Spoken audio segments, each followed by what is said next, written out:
Great thank you to all of you.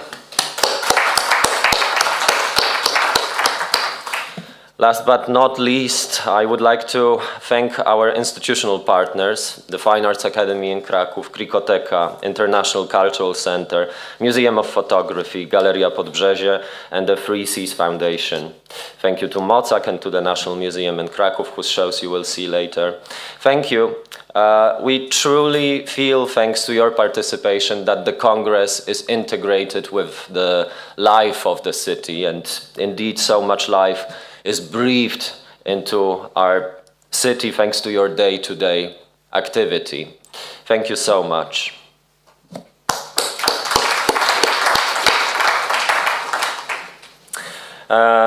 Last but not least, a great thank you to our guests of honor. Once again, I will mention the Honorary President Henry Merrick Hughes, the former President of AICA Poland and Vice President of AICA International, Anda Rothenberg, who spoke yesterday in the evening beautifully, as well as our honorable keynote speakers, Maria Teresa Alves, Karen Archie, Nikita Kadan, and Elizabeth Powinelli.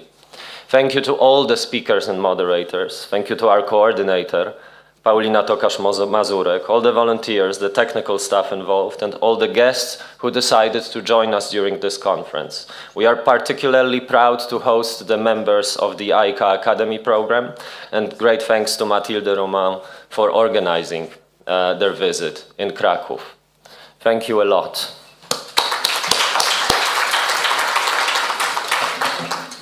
Now, if you let me, I would like to invite to the stage Mr. Robert Piaskowski, the Plenipotentiary for Culture in the city of Kraków.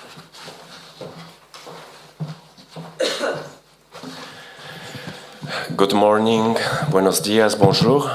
I know that you have 3 languages of AICA, so at least I try to say a few words in all of them. We wanted to welcome all of you on behalf of the mayor of the city, but also of the city council, and chairwoman of the Commission of Culture is present here. So let me say a few words on behalf of both mayor and city council. Tonight I will speak a little bit longer, so I promise to Mr. President to do not speak too long this morning. So this time is just to wish you a wonderful conference, to wish you beautiful experience of being in Kraków, experiencing complex cultural environment of this city, but also exchanging ideas, giving important remarks to the major topic of the conference, which is very important for us, for the city of great cultural infrastructure also and strong institutions, but this, let's say, bottom-up movement is also very important and very strong. And last but not least, I wanted to thank to Małgorzata Ujma and to President Arkadiusz Półtorak, but also Magdalena Ujma and Małgorzata Kaźmierczak, because they were the first person coming last year to my office asking, is it possible that city could contribute to AICA Congress in Krakow next year? And I said, are you kidding me? It's really possible that AICA will get back to Krakow after years? And they both said, yes, it's possible. We are actually trying to convince AICA members in Chile to trust, to come to Krakow. So thank you for your trust, thank you for choosing Krakow, and thank you AICA for organizing this very important gathering of AICA in Krakow. Enjoy conference and all the days in Krakow. Thank you so much.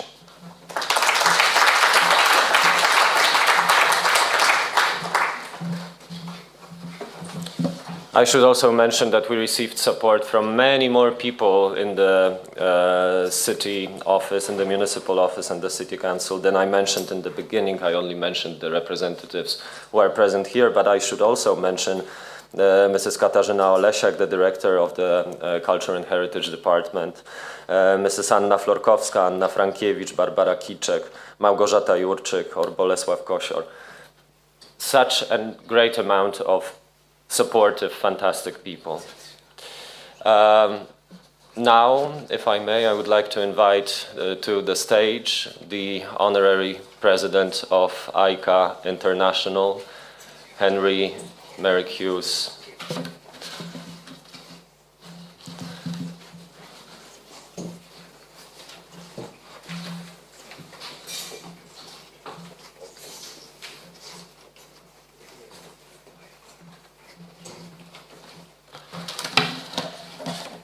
Dear friends and colleagues, dear Arkadiusz, dear Małgorzata, and I should thank the whole city of Krakow.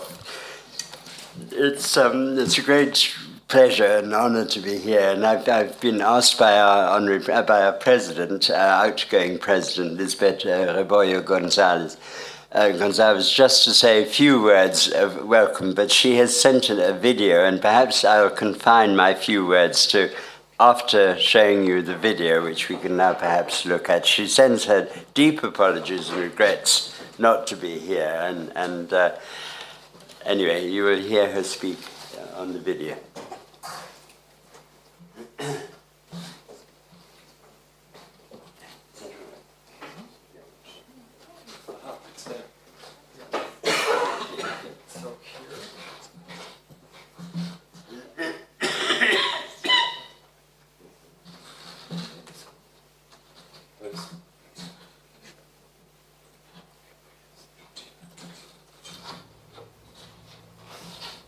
Dear Arkadiusz Poltorak, President of AICA Poland, dear Małgorzata Kazimierczak, Vice President of AICA International, dear Henry Merrick Hughes, Honorary President of AICA, who will represent me through this Congress.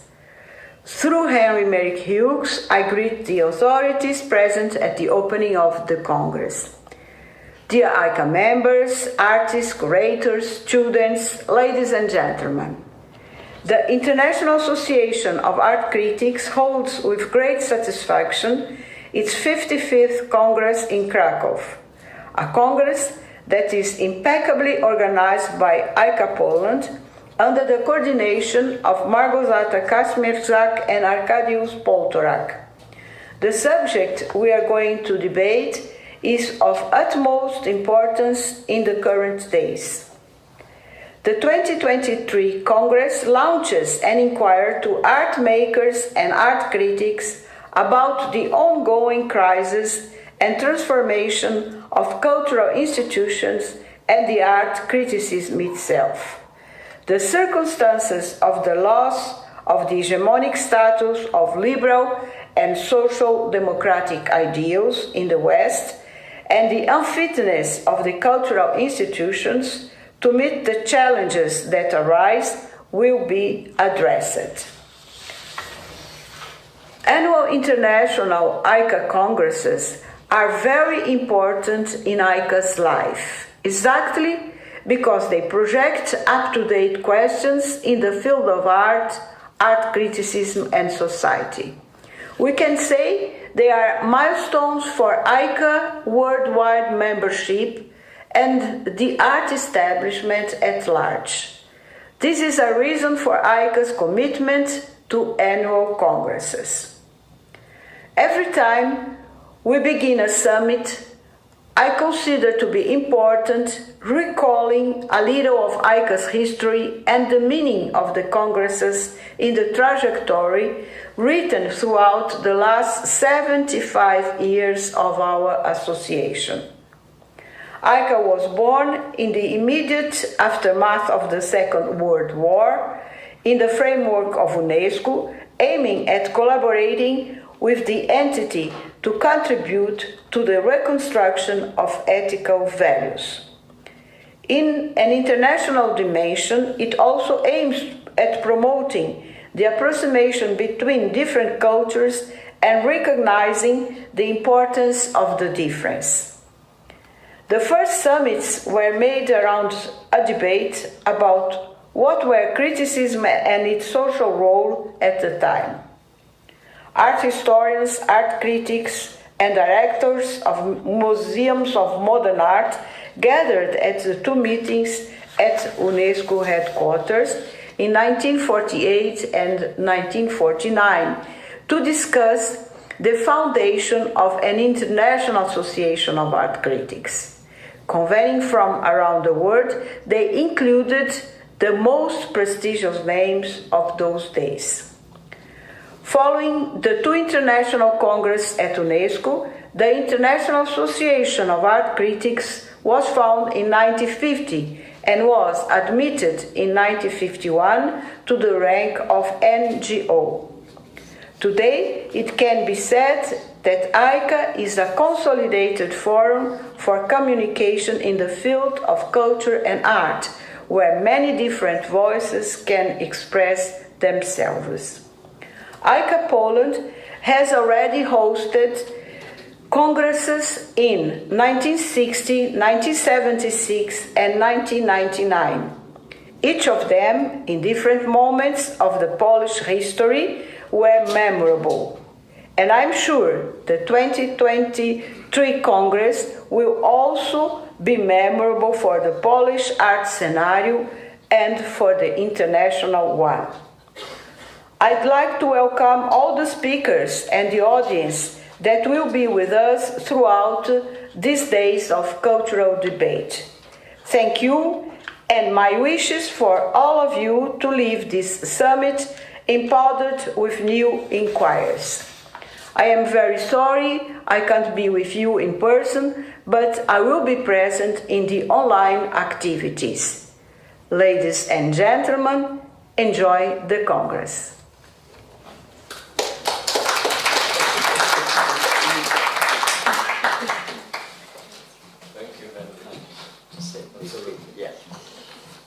Thank you, dear Elizabeth. We'll have an opportunity this afternoon to pay proper tribute to you, I hope, for 6 years as a very successful and inspiring president of AICA. I only wanted to add just a couple of rather personal comments, and that is, if I may, and that is that AICA Poland has always had a special place within the organization. And I would add just a little bit to what Ander Rottenberg was saying yesterday. My own first contact, close contact, was with Alexander Wojciechowski in 1981, when he was the commissioner for the Polish pavilion in Venice, and I was the British commissioner. And it was a very moving occasion, because Wojciechowski then passed round Solidarność labels to all the international delegates who had come to meet in Venice to discuss the Biennale. And I travelled back with him on the train to Milan, and he said, you know, I won't be back here, and he wasn't. That was a tough time.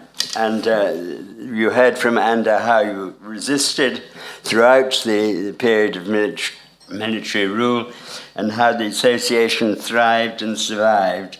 What you didn't say was when Ander came to Venice, she was the only person from Eastern Europe who was not financed at all. She had not a penny. She managed to get permission to travel, and everyone helped out as best they could, which is exemplary. And then, of course, she was a leading figure throughout, and we had... there was an incident, there was the 1975-76 Congress, and if you go to the National Museum, you'll see there the biggest and most impressive painting from that period on the wall. And I'm ashamed to say I didn't have my pen with me to write the name down. It was by an artist who contributed to the AICA Congress in 1976. It's a very handsome painting called The Mysteries of the Villa. After that, then I've nearly finished. I just had one or two more things to say. There was also, during the time of Andrzej Sierski, there was a little conference seminar we held in Venice about Polish representation at the Venice Biennale, which was a very interesting occasion. And now, of course, we have the inspiring new leaders of AICA Poland. And we have two sets of elections coming up, one of which is, of course, for the international presidency, and we'll learn the outcome of that soon. but the leading candidate, it has been announced already in the first round of votes, is Małgorzata. And the other set of elections is also, could be a very important turning point. As Małgorzata told me, it could be a bit comparable to the AICA Kongres in the Soviet Union in 1988, on the brink of big change.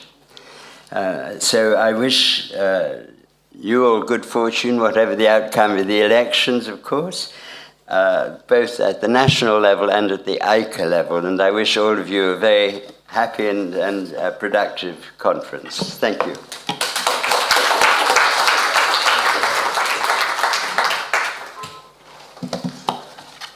Thank you, Henry. It's a real honor to have you here with us today. Thank you. Now I would like to invite a representative of the National Commission University, the Dean of the Faculty of Arts, Łukasz Murzyn, today's co-host.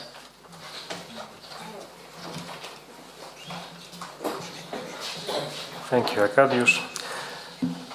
Ladies and gentlemen, I am pleased to welcome you on behalf of the University of the National Education Commission, the Faculty of Arts, and the 3Cs Art Foundation.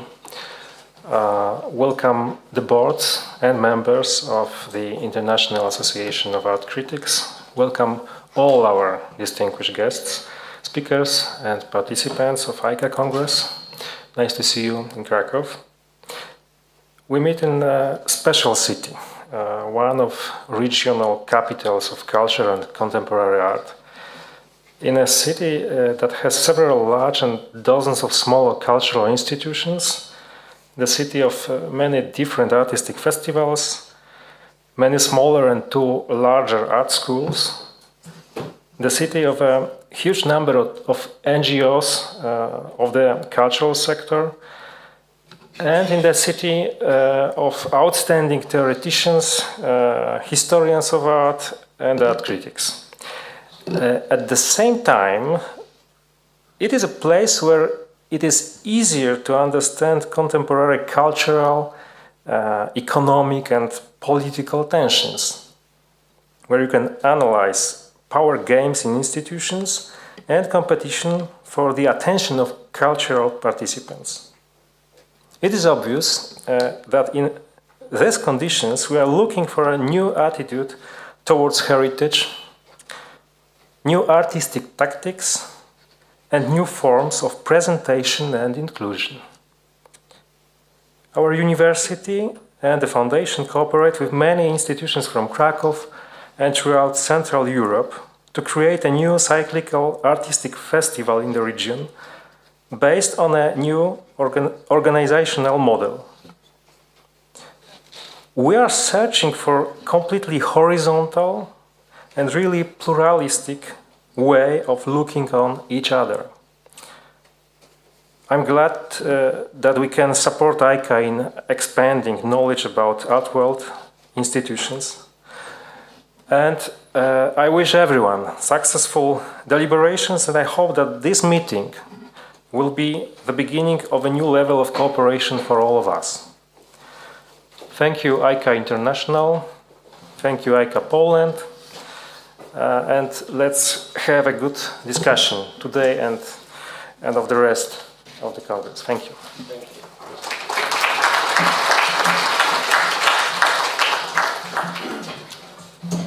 And I would also like to invite Professor Tomasz Bilczewski, the Dean of the Faculty of Polish at the Jagiellonian University.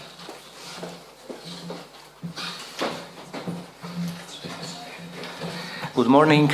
I'm very pleased to be here representing the Faculty of Polish Studies, Jagiellonian University. Hopefully will not be an institution that is going to be contested here during this conference. I got to know this morning that you were looking at pictures from the dating back to 1975, to the famous Congress that happened in Krakow. Although I'm not sure now whether it was 1975 or 1976, because both dates appear like on the 75, really, right? So I was looking at the pictures yesterday, and there was Anna Rothenberg, there were other great figures of Polish culture involved, like Tadeusz Kantor and Jerzy Grotowski's theater. So really great event for us. And Poland at that point was under communism. Our situation today is completely different. But both last decades and last years we learned that it is quite important to take care of independent thinking and critical attitudes. And I hope this is a stage for voicing your thoughts, voicing your views that are of great importance to our cultural institutions. I wish you a great stay here in Krakow. Weather is great, and I'm also very thankful. I want to thank all individuals and institutions, including Arkadiusz Półtorak, who we gladly support this initiative as the Faculty of Polish Studies. So have a great stay here in Krakow and fruitful conversations during the conference. Thank you very much.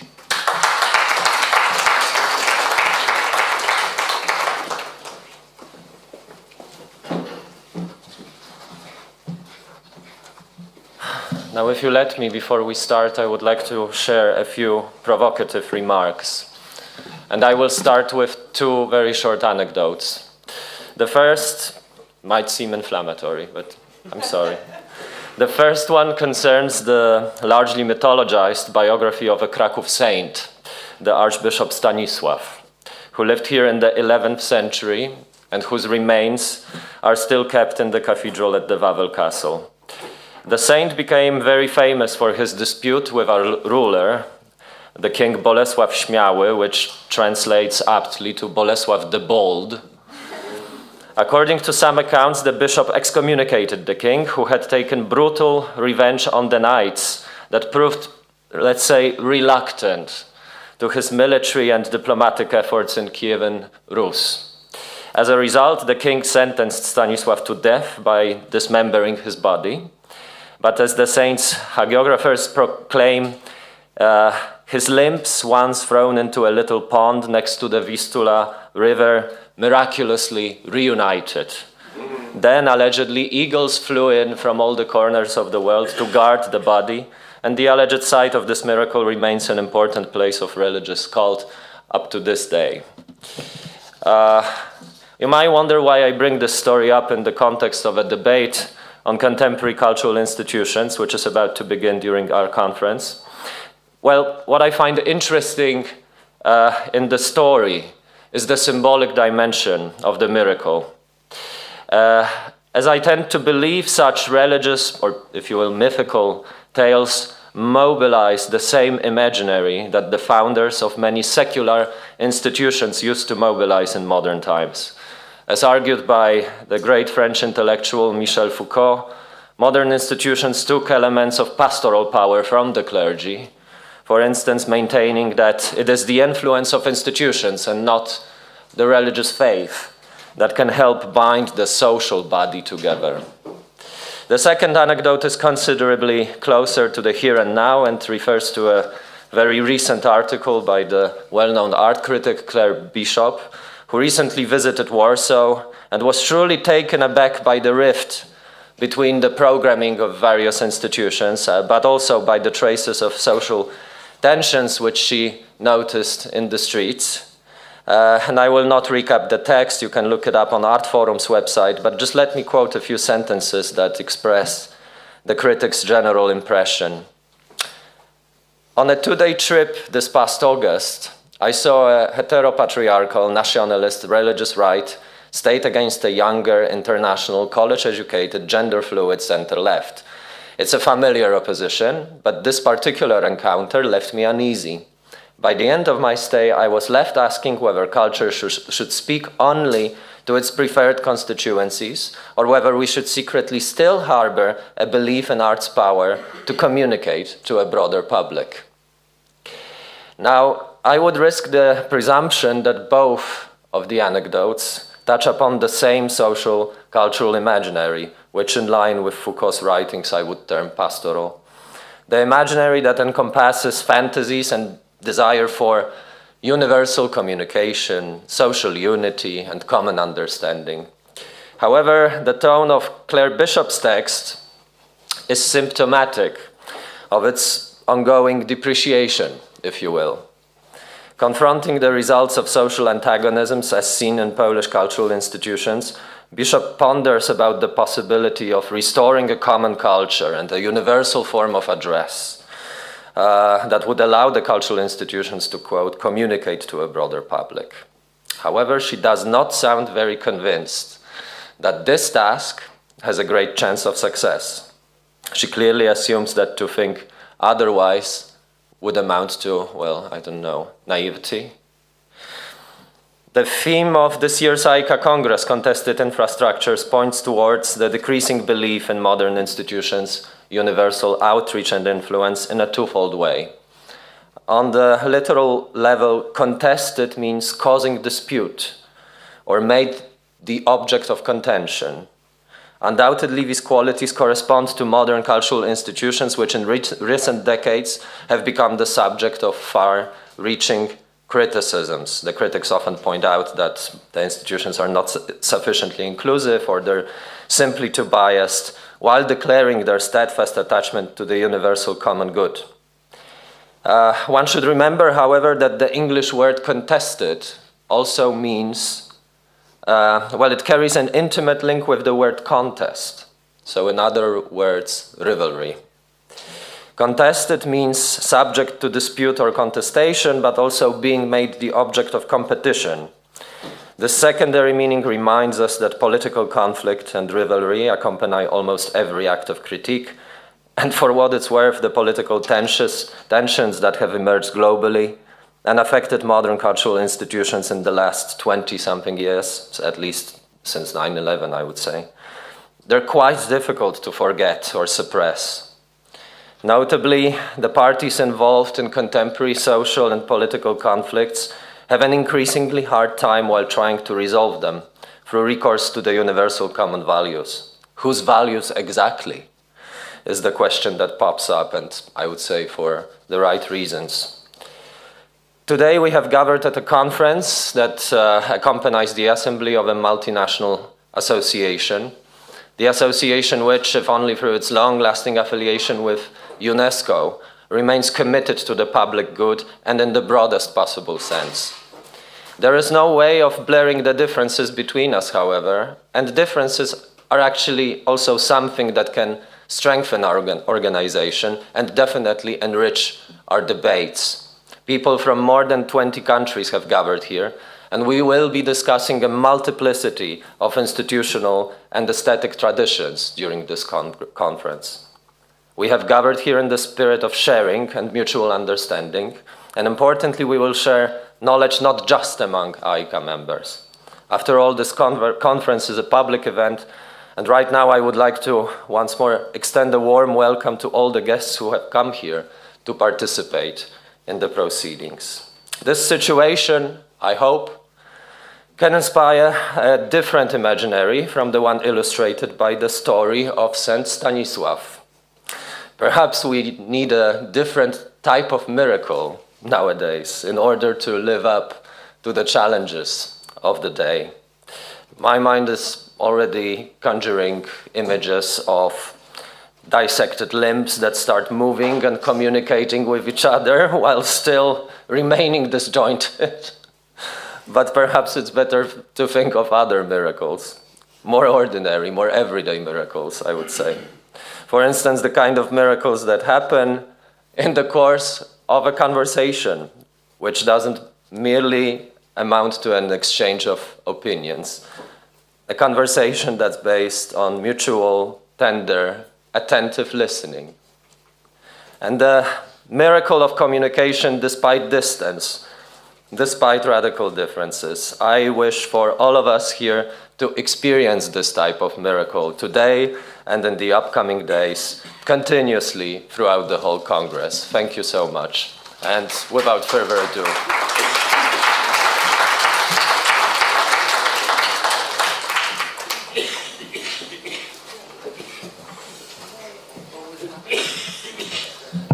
one more word. I would like to invite the chair of the first panel, Dorota Jarecka, who will introduce the panelists. And let's start. Thank you.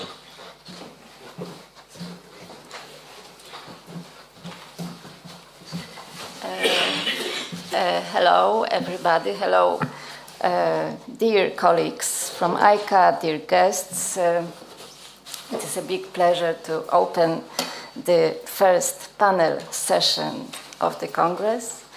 It occurs to me that the Congress has been perfectly opened and we can start now set to work. And I would like to invite, and our first panel is dedicated to the issues of the neo-avant-garde and the institutional practices in the East and Central European region. In the panel we have 4 or 5, it is hard to say because we have 2 teams, so 5 outstanding scholars, but it seems to me that 3 of you are present, so I would like to invite you to join us. Maria Rogucka. Maria Rogucka will speak as first. She will open the panel. She is an art historian and critic from the Jagiellonian University in Krakow and from the University in Zaragoza in Spain, where she is a doctoral candidate. The second talk is by Katarzyna Cytlak and Daniel Green. Daniel, are you here with us? Hi, will you join us? Daniel has arrived from Bratislava, Slovakia, and unfortunately Katarzyna Cytlak is not with us. She couldn't arrive. But you, the authorship is of, it's a team authorship, so both of you are the authors of the second talk, and the last, our last speaker will be Javier Galan, and I would like also to invite you to sit with us from Zaragoza. So we have 2 Zaragoza representatives, but also there is another person from Zaragoza, I guess, who is also absent, and this is Anna Biderman, right, Javier? And she also couldn't, unfortunately couldn't, she hasn't arrived, but Javier will represent the team of those 2 scholars. So now I would like to invite Maria, who will talk on the controversy around the gallery of the Central Bohemian region in Kutna Hora. The floor is yours.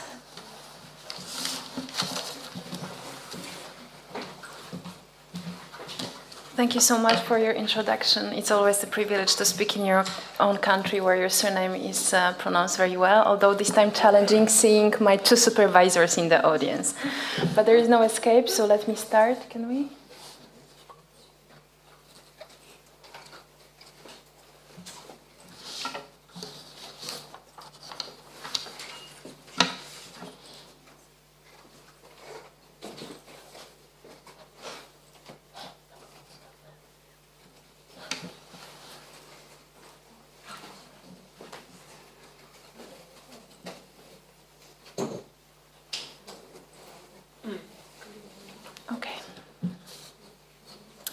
So my paper delves into the institutional practice at GASK, Central Bohemian Gallery in Kutna Hora, Czech Republic, within the backdrop of the economic crisis triggered by managerial choices and political instability during David Rad's tenure as the governor in Czech Hetman of the Central Bohemian region.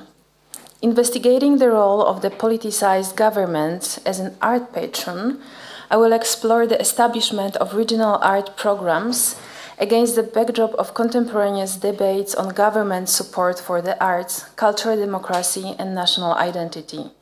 The presentation will mainly touch upon the management of the permanent exhibition States of Mind Beyond the Image, examining artistic approaches associated with the broad phenomenon of Czech art scene in the GASK collection, spanning from regionalism to a social viewpoint. The paper further analyzes the history, function, and meaning of GASK, emphasizing how this art institution, through its policy, programs, collections, exhibitions, technologies, and architecture, shapes regional and national values, influences cultural attitudes, and informs social and political ideologies. I start by discussing the primary exhibition hosted by this art institution.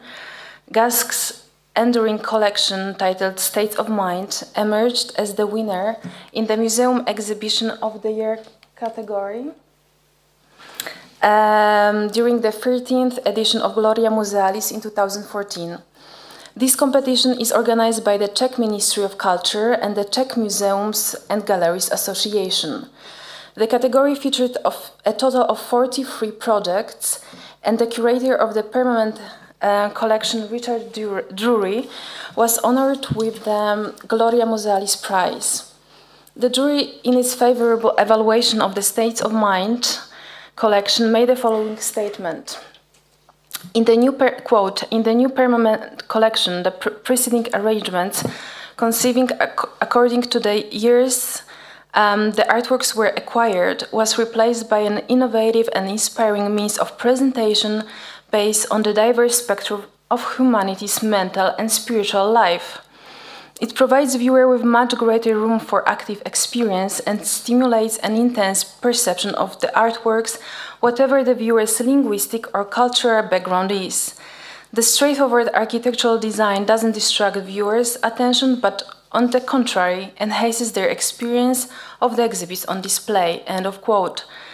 Thus, GASK's art collection predominantly covers the late 19th century to the first decade of the 21st century, focusing on Czech art. However, the division into universal states of minds aims to unite the international backgrounds of visitors, moving beyond the narrow focus on the Czech context. Similar to any museum collection, it possesses strengths and weaknesses, influenced not only by financial factors and curatorial priorities, but also by the socio-political shifts in the Czech Republic since the establishment of Central Bohemian region in 1963. The gallery, initially thriving in the liberal 1960s under Jiří Kochutek's leadership, faced challenges during following decades, marked by the promotion of realism over abstraction after the Soviet occupation in 1968. The post-1989 democratic transition led to changes in management, with Jan Sekera directing a return to the gallery's original mission as a museum of modern and contemporary art, culminating in its renaming to the Czech Museum of Fine Arts in 1993. Subsequently, it became GASK under the administration of the Central Bohemian region. GASK's collection reflects this turbulent history, juxtaposing avant-garde works with those influenced by dogmatic ideologies. The decision to abandon chronological presentation allowed for a more profound exploration of art scene, akin to metaphorical window cleaning, delving into the inner world of the artist. The ahistorical nature of GASK's permanent exhibition is argued to have roots in the Czech psyche, characterized by skepticism and historical linearity disrupted by traumatic events and collective amnesia. After extensive deliberation, the exhibition distilled 42 states of mind into 21 pairs, forming a dialogue between complementary or contradictory poles. These encompass emotions and concepts such as solitude, friendship, courage, fear, hope, skepticism, and more. The configuration of the Jesuit college halls provided an ideal setting for this approach, turning each space into a platform for intellectual and emotional interaction between artworks, embodying seemingly opposing states of mind.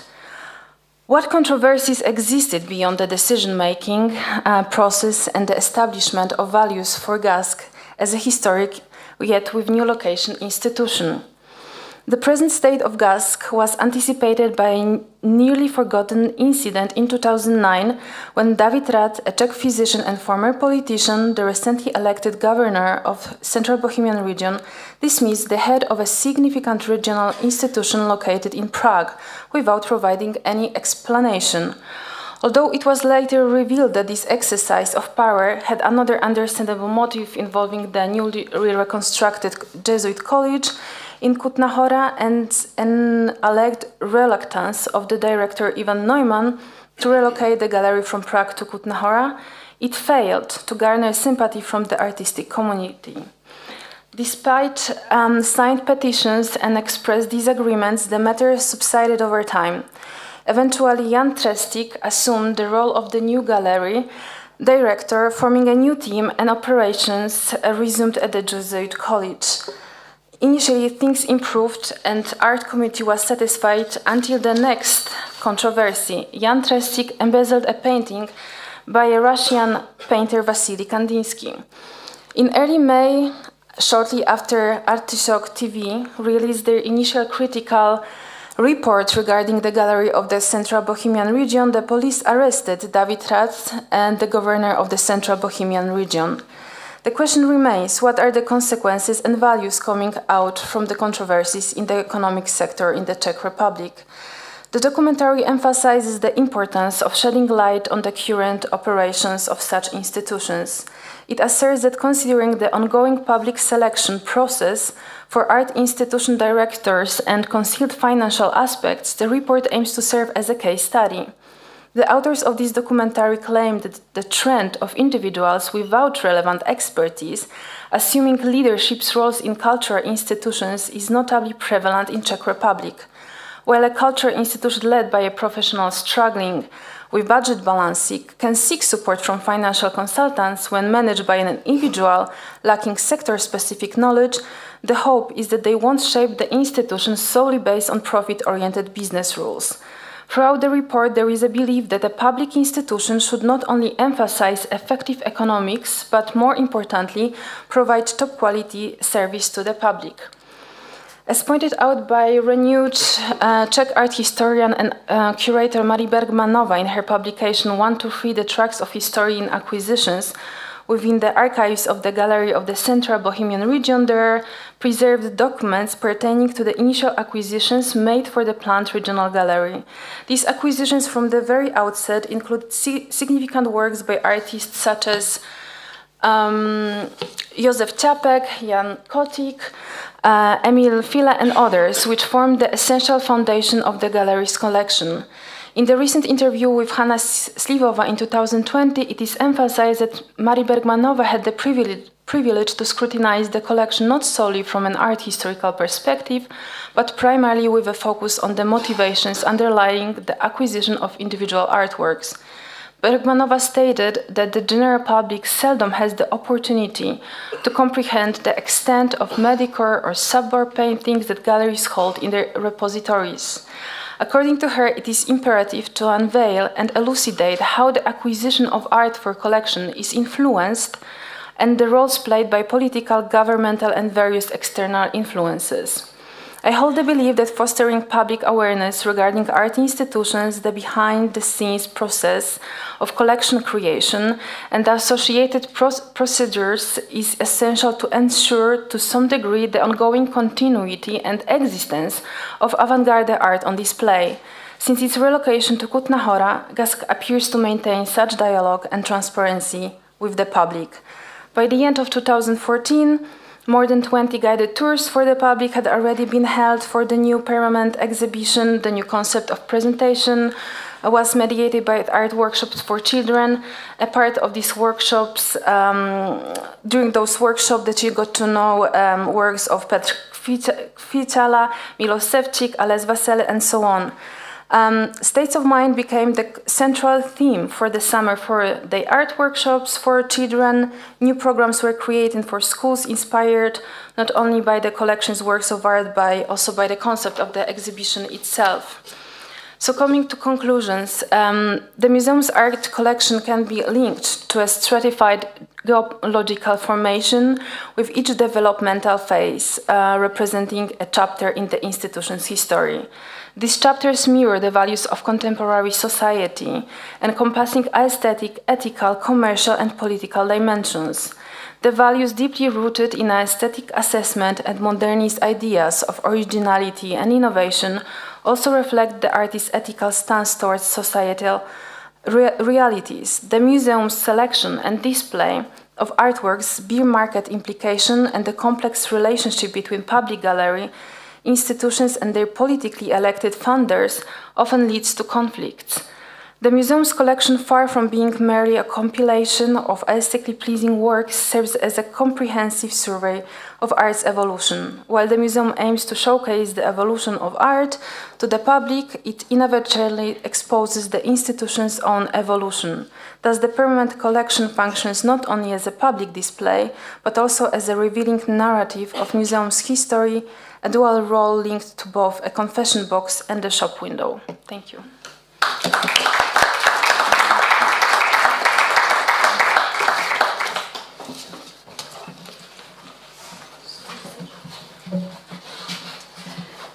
Thank you, Maria. That was very fast. And I've got from Arek this paper, but it was not necessary. You still have 10 minutes.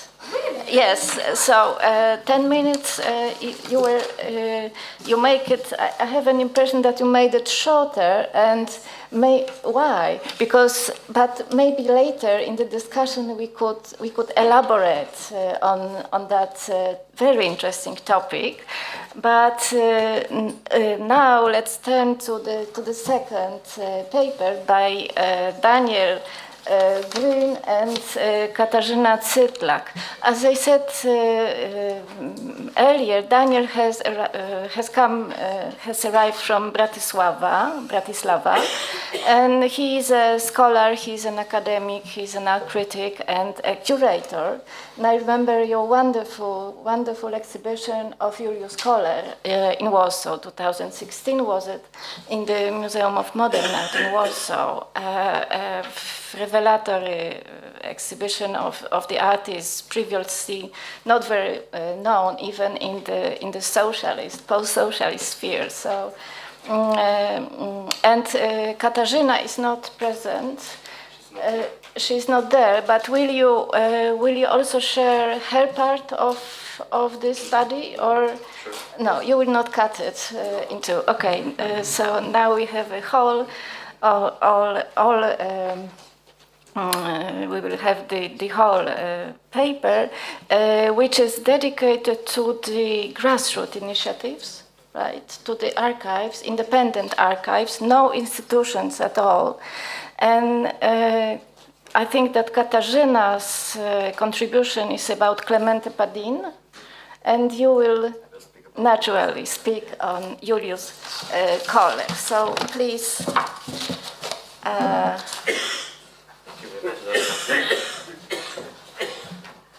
Thank you very much for introducing me. It's a great pleasure to be here. And actually, as Dorota said, this paper will be joint paper by Katarzyna Cytlak and myself. And we composed the paper. Actually, it's somehow forming the one. So. But I'm not speaking Spanish, so excuse me for if I pronounce some terms wrongly. Okay, so this is the title. Thank you. Since the 1990s, the concept of decoloniality was reworked by the members of the Modernity Coloniality group. The persistence of patterns from the colonial past is captured in Latin American debates on the post-colonial condition by the key analytical concept of the coloniality of power. The term was introduced in 1990s by Peruvian sociologist Aníbal Quijano to describe a matrix of relations of power that survive colonialism and constitutes a hidden face of postmodernity.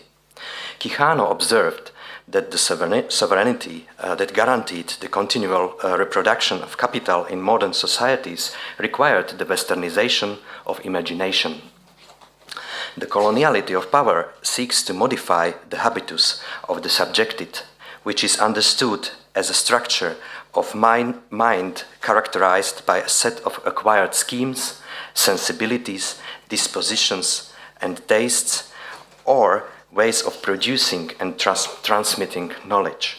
As Quijano stated, repression was primarily exercised by the means of producing knowledge and perspectives, but also by producing images and systems of images, symbols, meanings, patterns, and instruments of intellectual or visual expression. Naturalizing European cultural imagination was a unique way of participating in colonial power. The transition from the coloniality of power encompasses the artistic endeavors and archival work of Latin American and Eastern European artists. Starting from the late 1960s, the archives were created in opposition to mainstream culture and to institutionalized art world, thanks to the artists' activities as mail art networkers. Latin America and Eastern Europe. The functioning of artists' archives in Latin America has been very different from the role they have played in Western Europe and Northern America. From the 1960s to the 1980s, their creation was profoundly impacted by the difficult political and historical context of that era. One of increasing authoritarianism, the rise of subsequent decline of civil military dictatorships, and a condition for artists who work and make a career that differed greatly from those in the so-called West.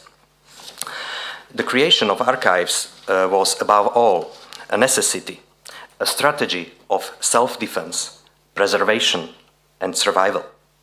The archival turn in Latin America resulted above all from reduced institutional support and the big development of the art market in the region and the commercial structures related to its art world in general, particularly when compared to the situation in Europe and the United States.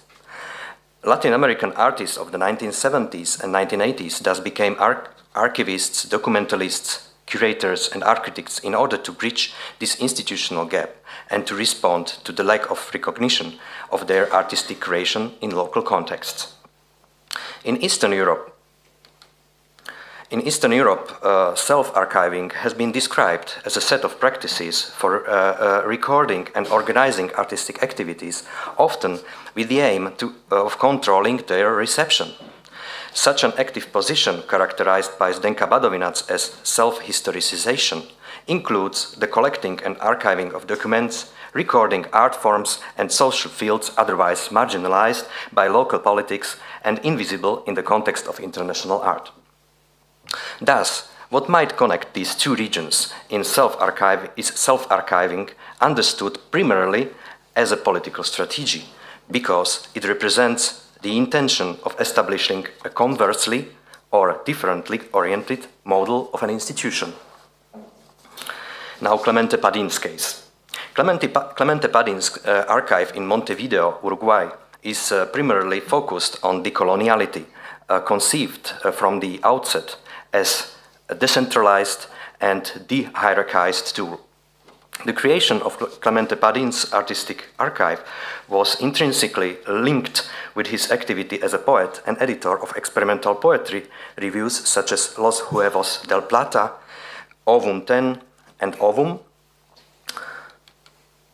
Here are some images. Padin organized numerous international exhibitions of visual and experimental poetry. He also participated in several international mail art exchanges and artistic initiatives developed outside of institutional structures. Authors from the Eastern Bloc appeared on the pages of Latin American reviews and were published regularly in Ovum 10, a review of the Nueva Poesia New Poetry, edited between 1969 and 1972 in Montevideo, Uruguay, by the artist and poet Clemente Padin. The archive's decolonial character results from the fact that it is based on mail art exchanges. Mail art was, above all, an anti-elitist device that eliminated the figures of the art dealer, the gallery owner, and the art critic. The practice of mail art is widely interpreted as an anti-institutional and anti-market action opposed to the idea that artistic activity centers on the production of enduring objects of little practical value embalmed in museums for an elite market. In this sense, the archives, based on artistic relations established via mail, could be considered as decolonial in itself and as a dispositif that can bring new solutions in the art world. The model of a critically active archive could be considered a promoter of decentralized, de-westernized, decolonial, and pluriverse vision of art institution. Its decolonial aspect extends beyond the foundation of the archive itself. Many artists whose works were collected by Padin start only nowadays to be reconsidered by the mainstream art history. Moreover, many of them were, for instance, from Eastern Europe, a region still underrepresented in Latin America. By entering in touch and by promoting artists such as Jiří Valoch, George Galantaj, or Jaroslav Kozłowski, Padin took a critical stance towards Eurocentric artistic geographies. One of the artists with whom Padin exchanged correspondence was Julius Koller. In 1974, Julius Koller participated in the Prospectiva 74 exhibition in the Museo de Arte Contemporánea da Universidade de São Paulo in Brazil. The presence of artists from Eastern Europe and Latin America was highly significant. Exhibition was exemplary of an active international exchange program staged on the network of contacts promoted by the museum. This was the way how Padin learned about Koller. In 1976, Padin approached Koller with his project entitled Towards the Language of the Action. Cristina Freire characterized the text cards sent from Bratislava to São Paulo as communication devices. His text cards would put distant places into contact, articulate microcosms and macrocosms, imaginary repertoires and everyday situations, game and fiction. Further, Freire claims that in Brazil, the ONV UFO theme is revealing a spirit of time in its contradictions. On one hand, it represents the desire for contact with the unknown within the expanding movement of planetary awareness, with resonances of the ideas from Koller of cosmo-humanist culture and non-anthropocentric significance. On the other hand, mainly from a political point of view, it connotes the imperial race to control and dominate space, signals the advanced vigilance as the modus operandi of totalitarian regimes, which gains specific contours in Latin America.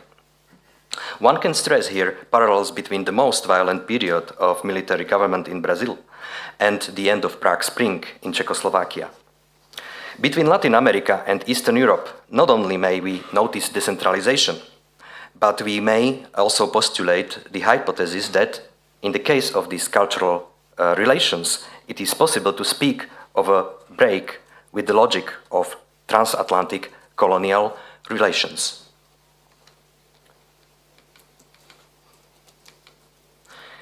How to continue? Since 2010, the totality of Padin's personal archive, which contains some 35 linear meters of documents, including acquired artworks on paper, leaflets, film performances, cassettes, photographs, and the epistolary correspondence, has been part of the General Archive of the University of Uruguay in Montevideo. It is arranged in the original order provided by the artist. The addition of Clemente Padin's personal archive to the repository of at the University Montevideo was made possible thanks to the initiative Red Conceptualismos del Sur. Katarzyna is member of this initiative. This collective initiative originated in 2007, bringing together artists, researchers, and cultural activists from Latin America who, in their research and artistic activity, defend a Latin American perspective and are engaged conceptually and practically in the preservation of local archives in Argentina. Red Conceptualismos del Sur started a project called Archivos en Uso, Archives in Use, an initiative that aims to facilitate access to artists' archives by establishing a digital research platform. Padin's archive functions among 15 archivos en uso. Once digitalized and classified, various documents, images, graphic works, and artist texts will remain freely accessible to the public. The platform questions the politics of the archive in Latin America in a practical way. It responds to the fragility of the personal archive, which has been disappearing due to the lack of institutional support. Now, the Julius Scholar Society. I am involved in this collective, which is a non-profit association whose aim is to preserve, research, enrich, and relate to the public the artistic heritage of Julius Scholar. A collection site and archive of artists' work, a research and study unit, as well as place for public debate and reflection, the Scholar Society organizes domestic and international projects and activities in the areas of fine arts, art history, visual studies, and cultural theory. Scholar Society encourages the exchange of ideas and information in these fields, challenging the canons, geographies, and master narratives of established art histories. Julius Scholar's enormous archive documents his lifelong obsession with acquiring and classifying the visual and textual evidence of the socialist and post-socialist worlds he inhabited. It also offers the key to understanding his artistic practice. He systematically responded to the reality around him and organized, manipulated, and transformed media images, advertisements, and all sorts of everyday objects by using a specific taxonomy. Formerly packed in the artist's small apartment, the archive provides a fascinating panorama of visual cultures on both sides of the former Iron Curtain. Scholar's work in series aimed at hybridization of high and low in art by fetishizing everyday objects and useless junk. Text collages, letters, notebooks, and translations form an integral part of the archive, amongst them important text on Western new avant-gardes. The lawyers of documents and translations shed light on Scholar's practice of receiving and sending signals. He used them to comment on information and disinformation disseminated by the government-controlled media, and also to negate the clear ideological separation into the West and East. Scholar's archive is not just the source of his artistic oeuvre, but also an integral part of it. His artworks are just a small part of a multiform artistic landscape that destabilizes the status of the artwork, the file, and the documentary note. Documentary note at all at the same time. Archive, the concrete, materialized, and categorized legacy of Julius Scholar, enclosed in boxes, is numbered and described. Linking the archive to Scholar's manifestos allows us to perceive meanings among the associatively accumulated documents. Scholar Society seeks to share, manage, and preserve the archive in the light of Archive of the Commons, Scholar Society collaborates with international thinkers, activists, artists, and curators, expanding and rearranging archival substance with current readings, projecting our concerns, visions, and kinships onto it. Through Scholar's Archive, though Scholar's Archive becomes a place for discussion, negotiation, and the search for potentialities.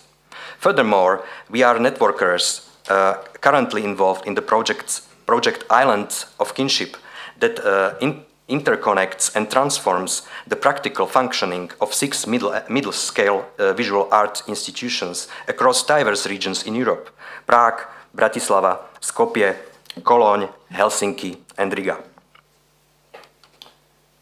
So this is the current show and our website. And finally, conclusions. Are East-South relations decolonial? The final question is if those relations between Eastern Europe and Latin America, which still constitute a blank spot in the canonical history of modern art, can be considered as decolonial. First of all, those relations not only implied a criticism of the bipolar organization of the modern world system, but they acted against the world's Cold War divisions. Secondly, by bringing together the two regions with no history of colonial domination in their mutual relations, the artists themselves renounced the model of cultural domination. Thirdly, the East-South contacts were developed independently from the logic of the Western art market and hermetic artistic institutions. The goal was the foundation of a new type of critical institution. While considering the following facts, one could formulate a hypothesis that artistic production related to exchanges between Eastern Europe and Latin America in the 1970s could be defined as decolonial, even regardless of its content. Artistic production that derives from those exchanges provoked a break in the logic of modern art world. Therefore, its study could contribute today to the process of breaking away from the hegemonic, universal, unilateral and mono-perspectivist narrations in art history. Archives are, first and foremost, communication platforms, and as such, they have to be transgressed, interconnected and revised permanently. Joaquin Barrientos used the expression archivistic activism, which is actually extending the documentalist agitation that potentially could lead to construction of new communities of researchers, activists, artists, curators, and the public. Archives need to be subverted politically, economically, and culturally activated, starting from the absent, the incompleteness, the gaps that could be seen beyond the professional objectivity of the archivists. Thank you.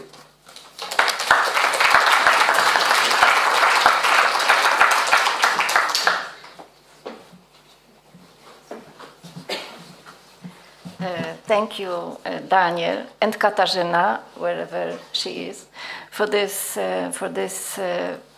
extremely interesting paper, and we will get back later to all of these papers after the first session of papers will be completed. And now I would like to invite Javier Galan, who is representing also Anna Biderman. And the topic will, the subject will shift, will change completely now. Although part of it is common because we are still partly in the post-socialist region and in the succession of the previous systems, places, and in this hybrid geography. The talk is dedicated it's fascinating, to the media facades and how they are rooted in the Central and Eastern European technology and science. Welcome.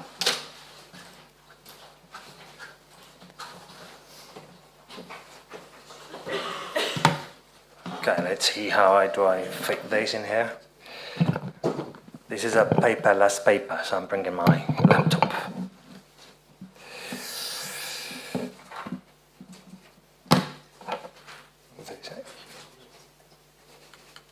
All right.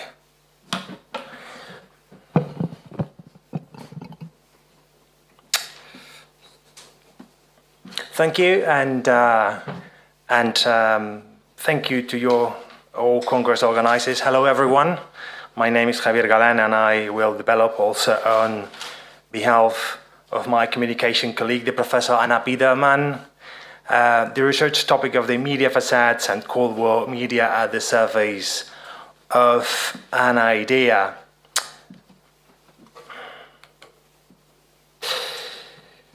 Let me first explain the three scenarios where we are going to focus. The first one is going to be an international approach to the Hungarian company Electro-Impex. And as a result of Electro-Impex industrial innovation, the media facades development both at the city of Moscow and the city of New York during the Cold War period. It is perfectly known that the period when the electronic billboards were monochrome, from 1928 to 1968, from the installation of a very well-known billboard called the Motograph in the One Times building in New York, that you can see in the left part, to the massive billboard at the Estadio Olímpico Universitario at Mexico City. Let's focus in Mexico.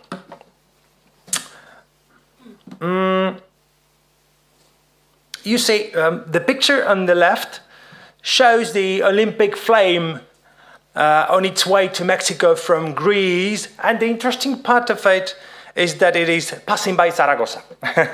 So I've seen coming from the University of Zaragoza, the Spanish city where our university is, and how the fascist regime wouldn't let them pass through without taking the most of such propagandistic opportunity.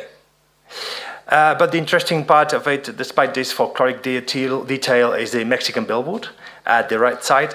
And if you take a closer look at it, we can see the Electro-Impex Budapest brand there.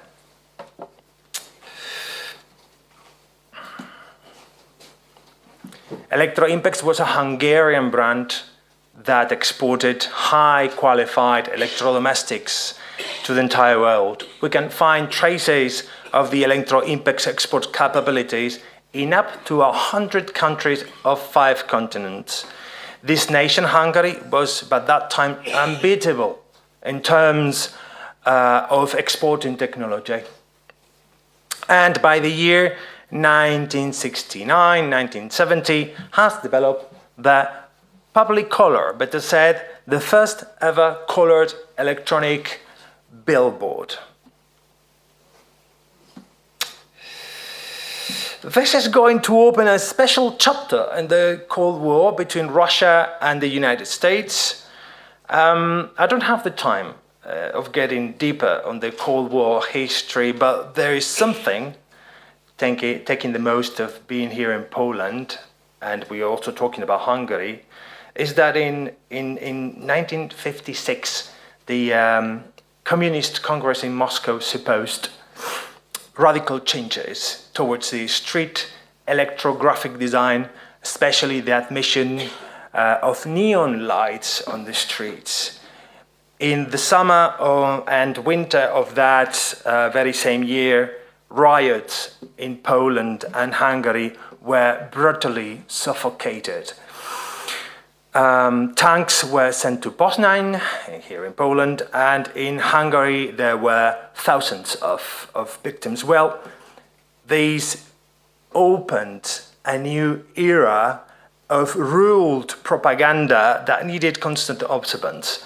For our interest is the fact that what Elektroimpext opened was a race for achieving the best colored billboard or screen, which can result hilarious nowadays, but really serious stuff for the two countries pushing to rule the world by that time.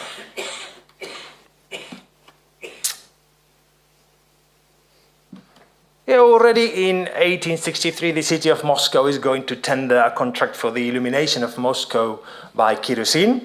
We begin to see the first electric lights in 1909, and by 1912, the creation of the Department of Lighting that we developed a large-scale plan for the construction of urban lighting is confirmed here. However, the First World War and the revolutionary events of 1917 are going to ruin that whole plan.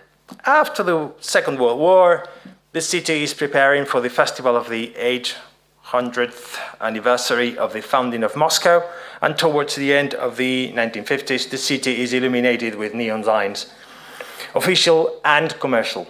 We are going to focus on one of them.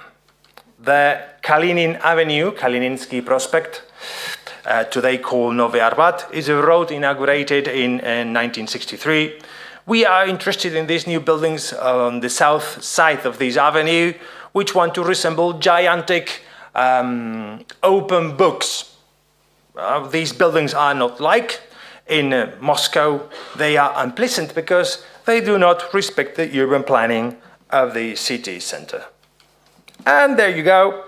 Also, at the new avenue built to be a Soviet modernity scenario, we could find the very well-known Soviet urban technologies, such as graphic art, mechanical propaganda, volumetric lighting, and the ELIN screen that we will see in seconds. But first, let me show you how in the next congresses, among the many congresses Communist Party gave in the Soviet Union, this avenue was used.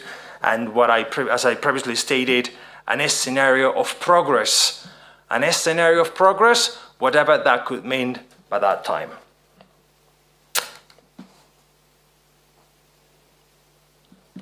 And at the beginning of this new avenue, an electronic advertising and information light screen called ELIN was placed in 1972 with a considerable area of 240 square meters.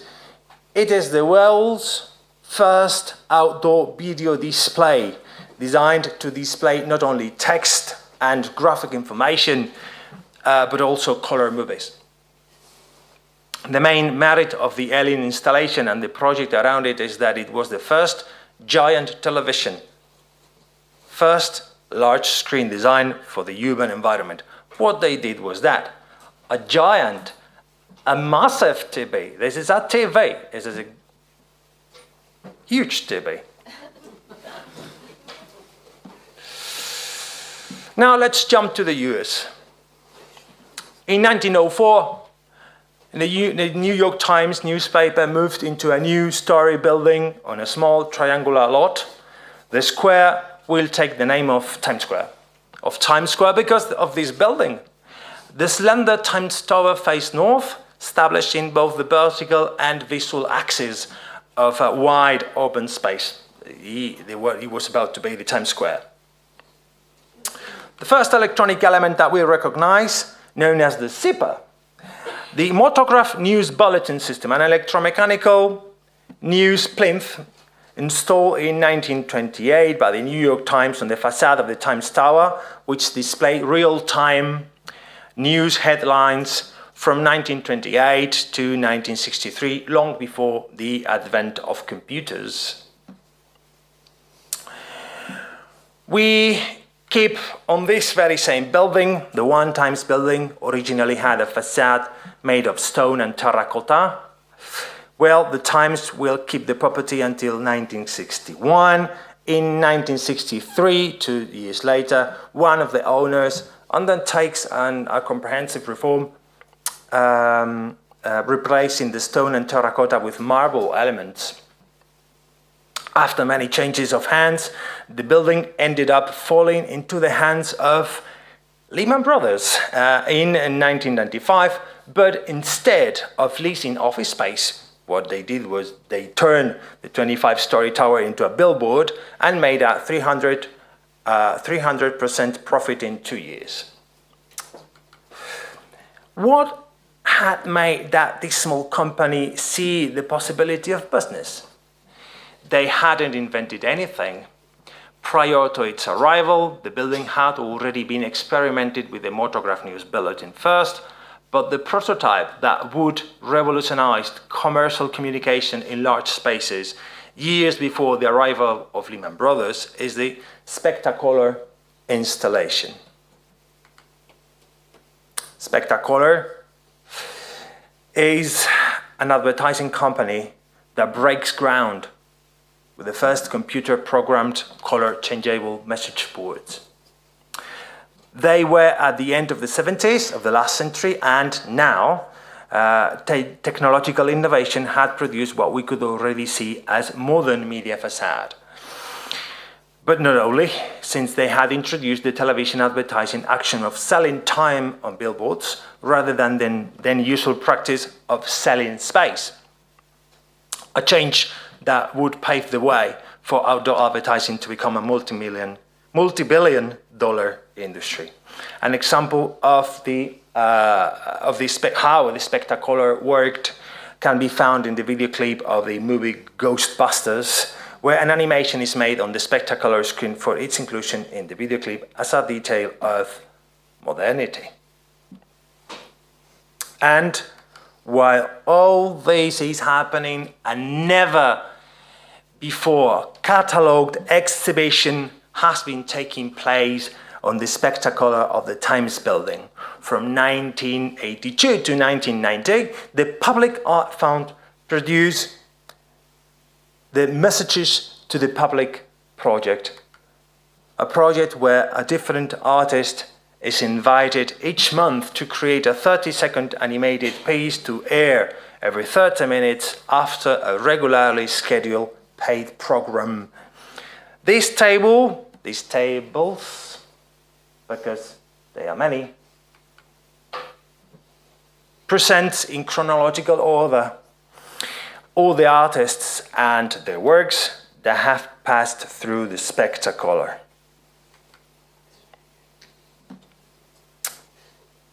In conclusion, we must say that during the past 20th century, all regimes invested many resources in broadcasting an image of modernity. These media facades, these billboards, served to the idea of modernity, no matter which idea of modernity was. And that was of great impact on arts, design, and culture, also to the understanding of our modern cities. We stand on the idea that the game board of the arts is played today more than ever in the streets of our cities, increasingly resembling an airport than a place to live in peace. It is for this reason that we are mainly interested in the museum institution continuing to extend its gaze beyond its own walls and getting to the streets. Thank you so much.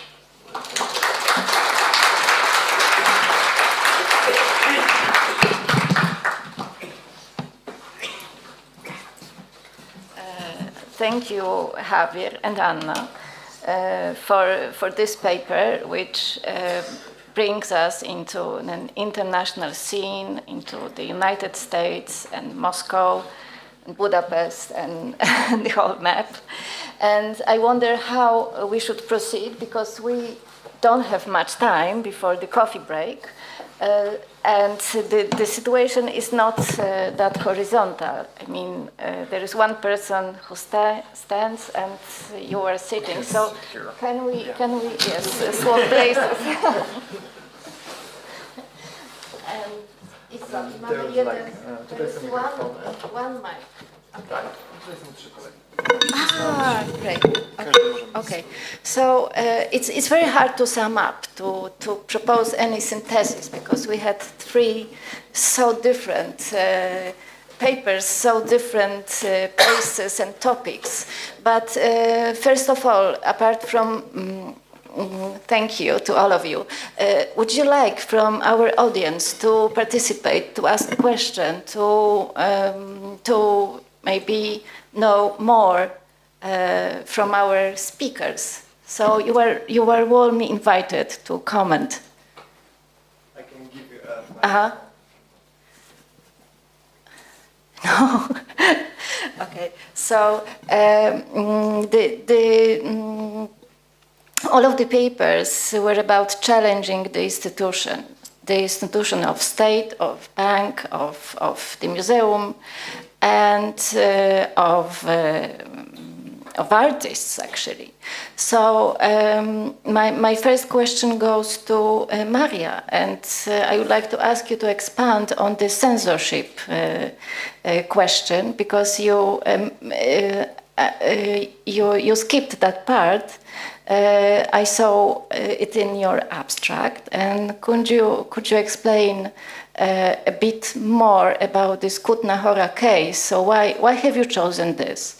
This is not a very popular place to go in the Czech Republic, so I have never been there, and I wonder why have you chosen just this particular institution?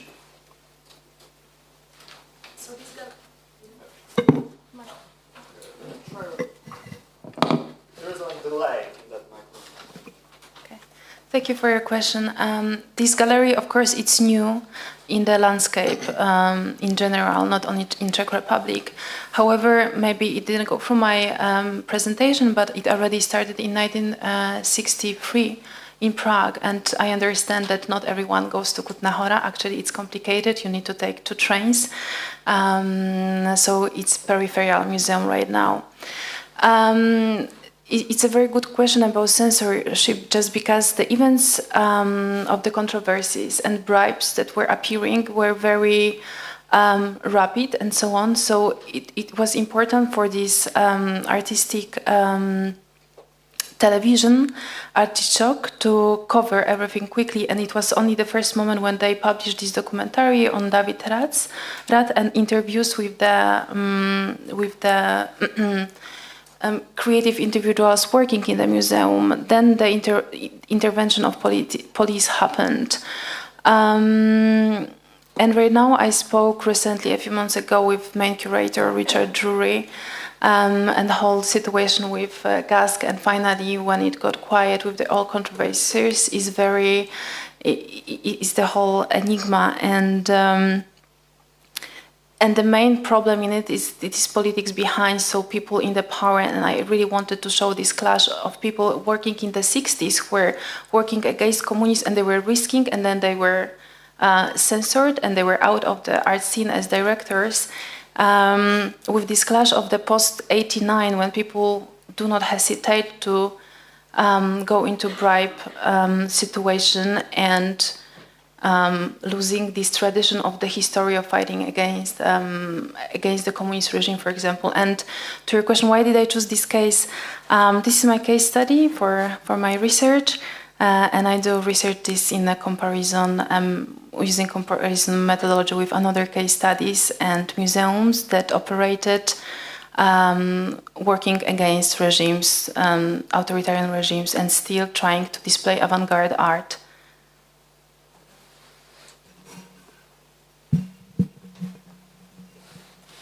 Thank you. Anybody would like to join us? The other question goes to Daniel, and your talk made me think of other AICA archives, like Artpool, which is now institutionalized. And what do you think of it? So, because the itineraries of the Eastern European archives and it probably goes the same to Latin America. I don't know that much. They are very various. Some of them still are held in private hands, in the hands of the artists, like for instance Net of Kozłowski, and the other were made into state archives, like Artpool. So what do you think? What's better? Yes, it's exactly as you said. It goes from case to case, and there is no given method how the archives should move from actually private property of the artist or some kind of community of artists to the institution. How the archive could be institutionalized? There are various ways of doing it. The case of Artpool is, I think, very. It's very good that they succeeded to join the museum because also throughout the long time that they functioned as a non-profit organization, they managed to enter the museum. It's also difficult process due to political situation, due to many reasons. But on the other hand, visiting today Artpool, you see the archive in very good condition, in a very well preserved way. It's open to researchers, and even more so, they established KEMKI, the Institute for Central European Studies. I mean, it's a really ideal case. And KEMKI recently acquired archive of art critic Laszlo Beke. So I mean, this is also very important to mention. And last but not least, there is a necessity to connect archives, to write about this networking. And I mean, there is this groundbreaking book written by Clara Kemp-Welsh, Networking the Block. She's here. Yeah, which introduced this topic. I mean,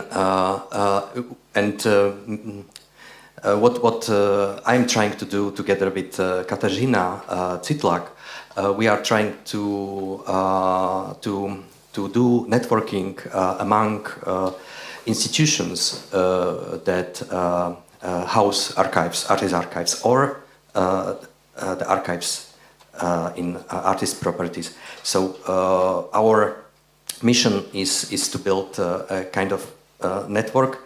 This is one way, one part of our discussions, and the other part is really thinking how artist archive could contribute to nowadays to rescheduling, like rethinking, or even maybe unlearning the institutional practices. The case of Julius Scholar Society is one. We are collective of 10-20 people. We are organizing many events. We have even small exhibition space. So we are trying to be active locally, but at the same time we are operating in the region, and we are trying to bring various people to our institution to think with us about the archive, think about the legacies of Neo Avant-Garde and Julius Scholar's work. I mean, nowadays it's highly needed, at least like in Slovakia. Thank you. And I saw that Professor Clara Kemp-Welsh has raised her hand. Clara, mamy mikrofon.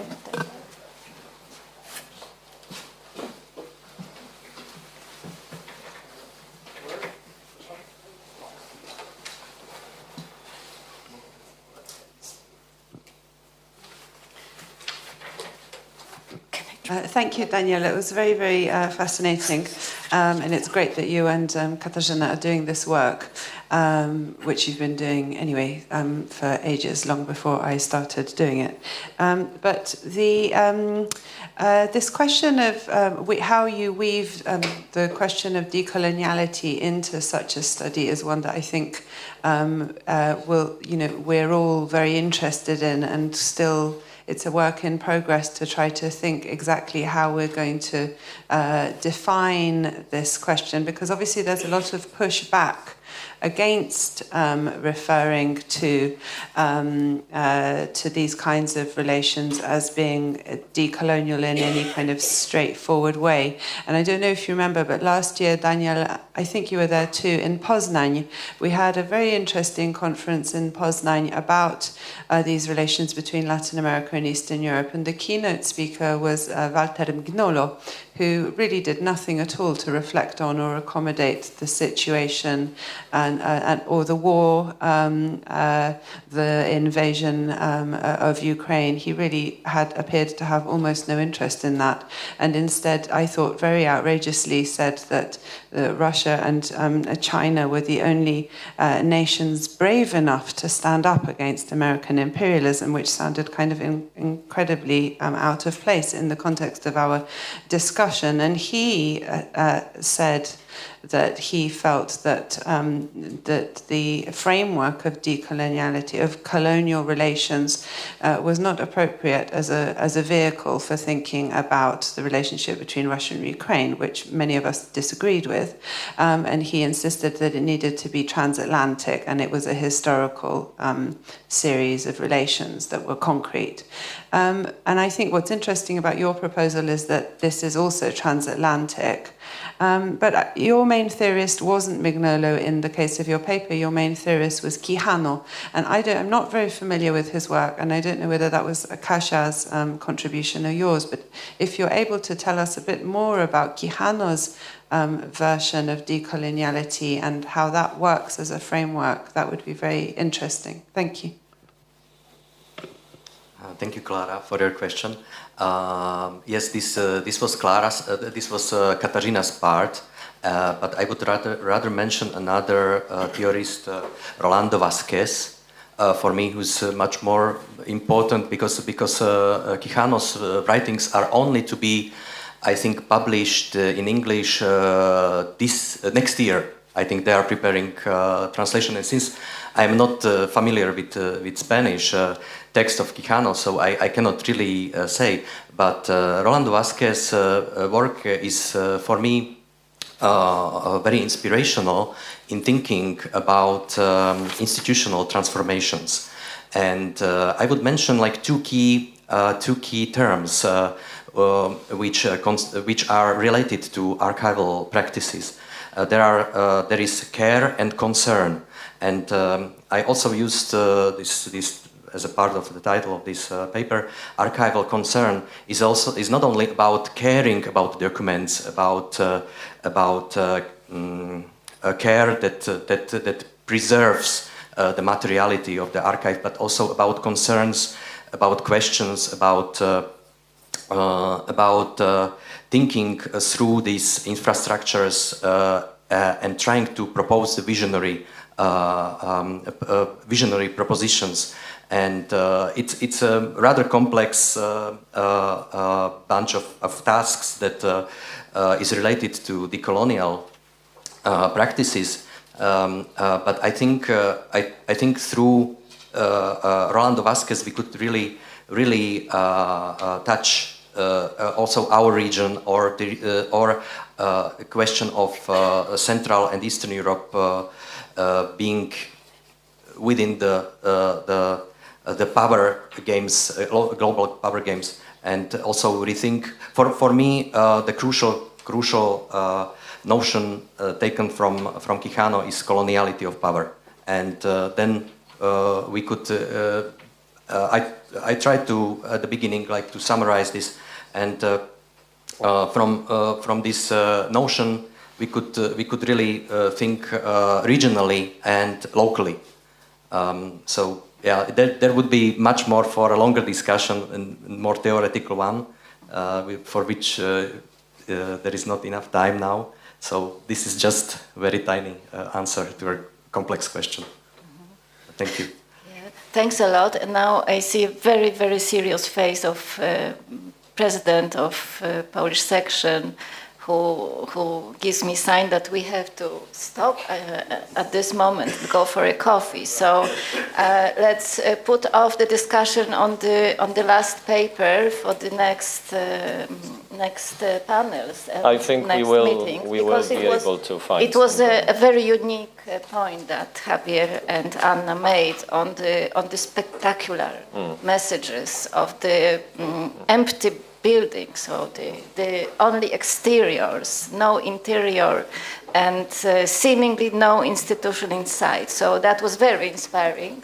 But let's us stop now, and let me thank to all of you and to the audience, and let's move to another section. Yeah, I think we will start the next panel a bit late, but it's like 10 minutes late, and the problem is we cannot move anything further more than 15 minutes. So please enjoy your coffee break, and see you soon in 10 minutes.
Ja mam zgłoszenie.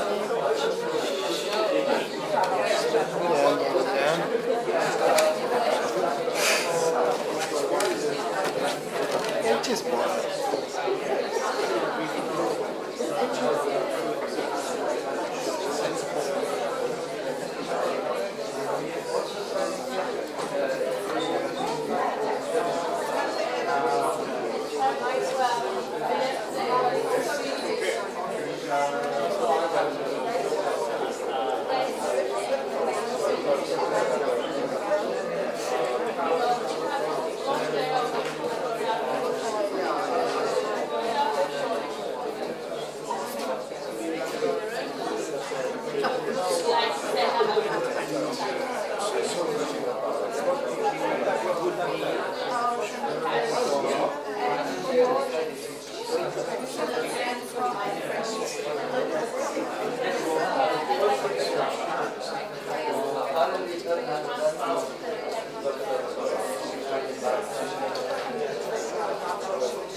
It's not just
Thank you. Yes, I would like to put this myself. Okay. Yes, nice to meet you. I thought I was already mentioning you because actually I'm working with the Rotten Gallery Studio. I'm the curator there, and right now I'm involved in a mail art project. But with Poland, like Poland and East Germany. East Germany. Yeah, I projected two postcards by Julius sent to Halftech Gallery AICA. Yes, yes. Yes. There was a very intense exchange. Yes, and I will, and for my research at least, will concentrate on exchange in Poland theater. Yes, I'm only presenting tomorrow, but it's just to make sure that my colleague's video. Okay. Because if it doesn't work, I have to prepare her part as well. What's your name? I know it's here on the flash drive. Yeah, like it will be tomorrow. At Yeah, Wednesday. it will be tomorrow. We haven't sent it. You haven't? You have No, we only have it here. Her surname is? It's for this presentation. I'm Fabiola, and Okay. she's Luisa. So it's like her part, okay? Yeah, she's gonna do the introduction, and then I take over. Understand it. Nice to meet you. Coming with the same request as before. The late list. So first one? But you told me about the record. It's in the. It's inside, and yeah, you. Okay, yeah. now I understand. So this one presentation Krakow. But it's not the final version. It's just to test out if your system. You want to like test? Yeah, Okay. just to So, make sure, because if it works like that, I will continue on developing the presentation in Your that part. format. Okay. Yeah. Hello, it's a pleasure to participate in this. Everything, and when it comes to the projection, obviously it works. Came here tomorrow. Okay, no, I just wanted to make sure that the video worked. Okay. Okay. So here's your pen drive. And then I'll bring the final version. Final version. Yeah. Thank you. Thank you.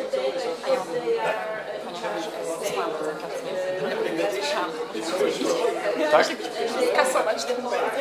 Aha, ona jest jutro, tak? Tak, jutro jest Magdalena. Tak, Magdalena. To jest panel trzeci. Usunąć, dobrze. Nie, że jest jakaś tragiczna. Aha. Chyba, że po prostu ją zostawimy. Chciałam tu dołożyć jeden slajd, tak w kontekście tego, co nie mówiłam. Myślę, że bez problemu może pani podejść i potem będzie Magdalena teraz będzie. Słucham?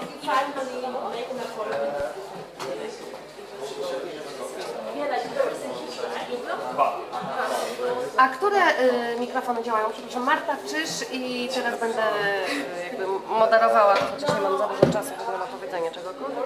Rozumiem. A gdzie mam siedzieć w trakcie? Właśnie mam taką propozycję, bo Patryk jest osobą, która włącza prezentację, ale on przez to musi cały czas siedzieć tutaj. No, może zróbmy tak, żeby Patryk mógł sobie siąść na widowni i po prostu by podchodził i włączył prezentację. Jasne, a ja ty byś siedziała na przykład... Tylko, że ja nie pokazuję prezentacji, tak? No to... Tylko ja po prostu zapowiadam osoby, które będą mówić. Ewentualnie mogę się przodnąć chyba tam, do tamtego portu, być gdzieś tam w rogu, albo zostawić tego laptopa tutaj. Tak, to tutaj, a ja... Bo w sumie twoje zadanie jest takie, że ty musisz podejść Tylko mam do pytanie, prezentację.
not loud.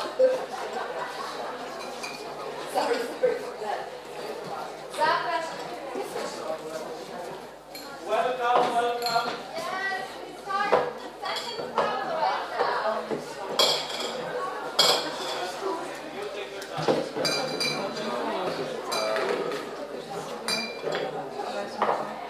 Czyli 4 osoby mamy. Tak, wydaje mi się, że można zacząć na to krzesło, no bo ja sobie po prostu przejdę już No. myślę, że możesz spokojnie położyć. Może ja ci przełożę to na zdrowie? Chcesz ja to zawieram. Zabierzemy na to krzesło, będą 4 osoby.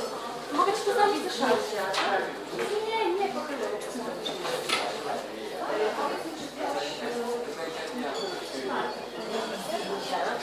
Są robione. Będzie zdjęcie. Ale teraz jak ja robię? Idę zjeść ciasto.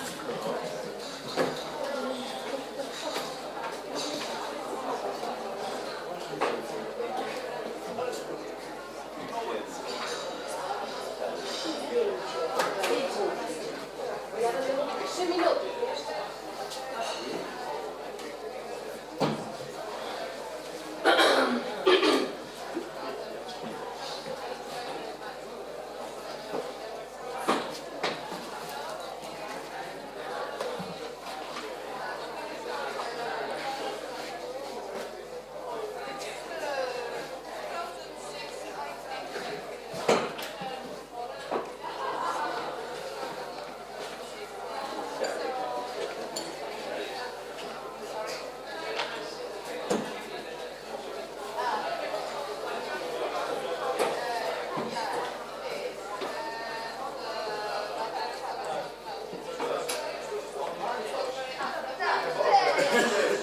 Ja jestem kto? Który?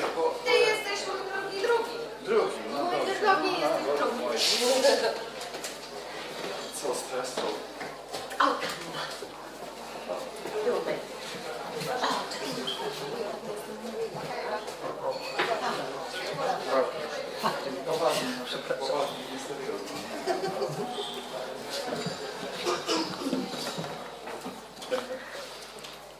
Okay, so I think that now we can really start the second panel.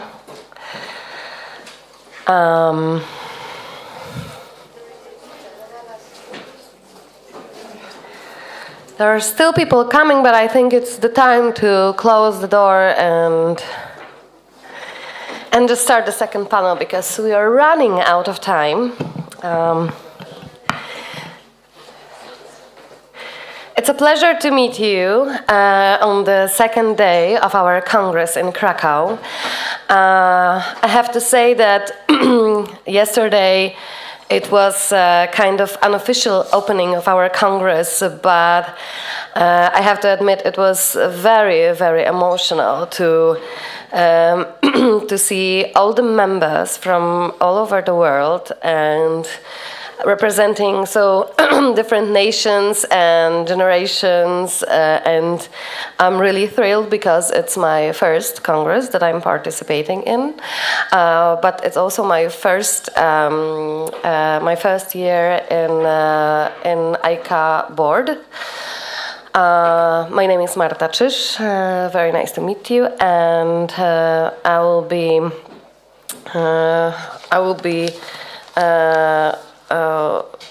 leading the second panel today. That it's called Instituting Eastern Canons. So I believe that this topic is very important, especially with all the changes that are going now in our geopolitical map in Eastern Europe, very floating and changing all the time, especially Poland now. It's in the moment where we are looking forward to some many changes, but we also were in this situation for the last 8 years where we had to cope with, and not only cope, but we had to struggle with many of the difficulties that appeared in institutions that the institutions were instrumentalized by the political issues. But I just want to introduce the speakers for today. It will be Kate Bolos from AICA Hungary, Richard Gregor from AICA Slovakia. Hello. Stefan Schmidt-Wulfen from AICA Austria, Vaida Stepanovaite from AICA Lithuania, and Raluca Wancha from AICA Romania. And we will start from Kate Bolos from AICA Hungary, who unfortunately cannot be here today with us, so she recorded a video with her speech. Kate Bolos from AICA Hungary, but she has very special circumstances and explanation why she couldn't be with us today, because 3 weeks ago she gave a birth to twins, so boy and a girl. So really this time she had a really good excuse not to come. I hope that we will see her next year. So we will start with Kate Bolos. Thank you.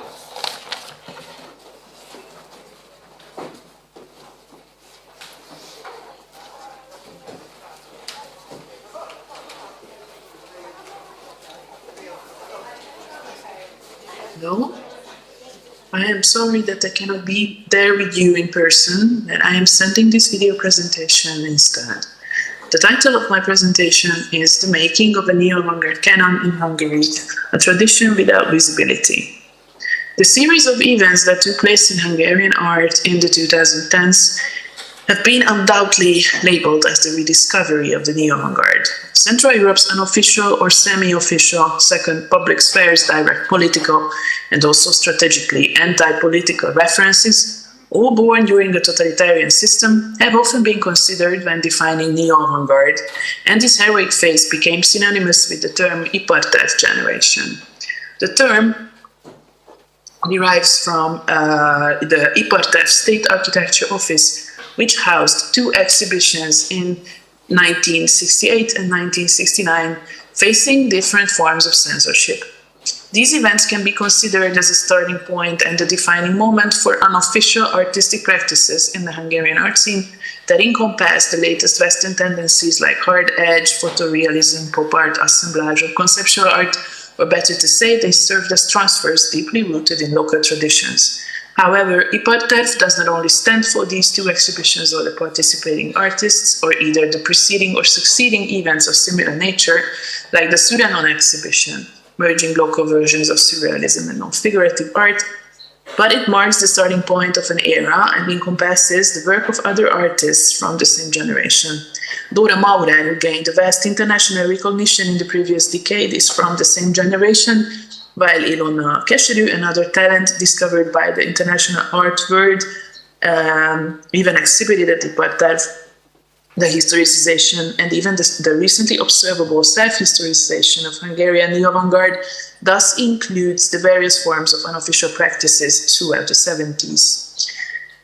By looking at the large-scale exhibitions like the Iparterv or the one focusing on the Page workshop, organized by public institutions, and the number of publications that are being created in the last 8-10 years in Hungary, it is certain that not only the historicization, self-historicization, but also the differentiation and deconstruction have become a significant element regarding the neo-avant-garde.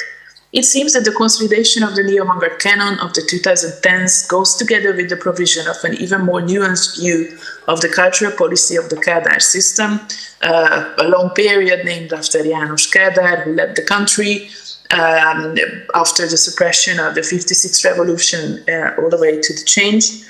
So this cultural policy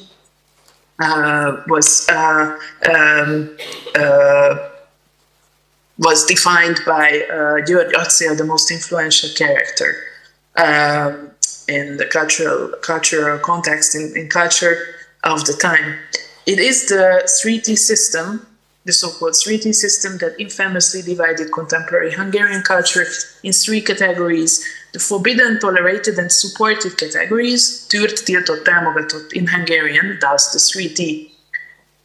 We can relate to previous exhibitions or research projects like the Parallel Non-Synchronism exhibition, which intended to show the mobility and instability of these three categories, pointing to the seemingly consensual elimination of considering official art in the decades between 57 and 89 in the discourse on neo-avant-garde and post-avant-garde artistic production, a characteristic of the previous waves of canonizing neo-avant-garde in the 1990s. The exhibition, entitled Within Frames, aimed to present the official visual culture of the 60s, had a somewhat similar nature. The show Separate Ways, Karl-Heinz Adler and Hungarian Abstract Art, a joint project of two museums in Budapest, should be mentioned in the same context. This exhibition, in parallel with showing the work of Adler, the famous East German artist, explored the possibilities of abstraction in the genres of mural art realized within the framework of certain state commissions in Hungary, as architecture and applied art was more permissive towards abstraction, while the doors of exhibition venues remained closed to these tendencies, so abstraction and non-figurative art, or at least their possibilities for being shown at exhibitions were strictly limited.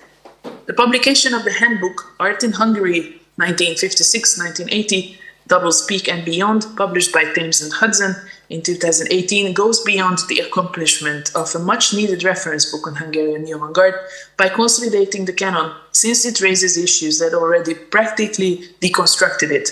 Issues such as male dominance, even in neo-avant-garde, or the status of minorities in artistic production are among these, while, unfortunately, the book got stuck by the traditionally Budapest-centered reading of Hungarian post-war art.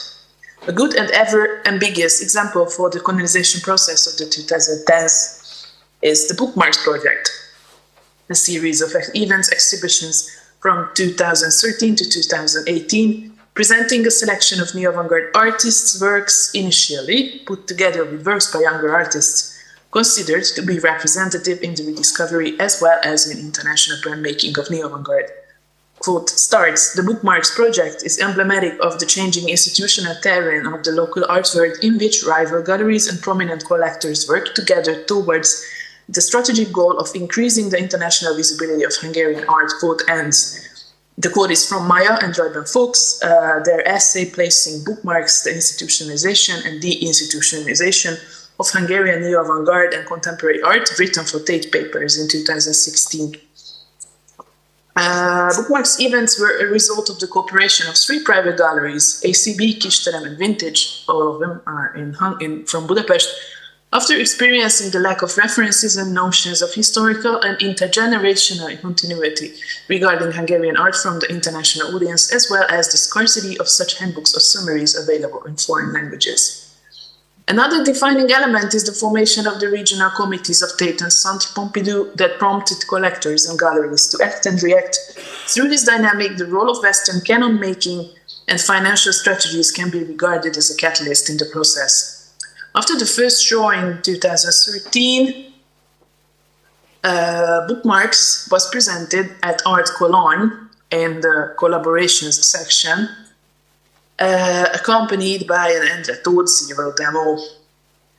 The same year, Bookmarks was organized at the non-governmental and non-profit Off Biennial in Budapest, in the biennial's first installment, an event that already has a vast history and international recognition as a symbol of the grassroots cultural resistance in Hungary in the 2010s.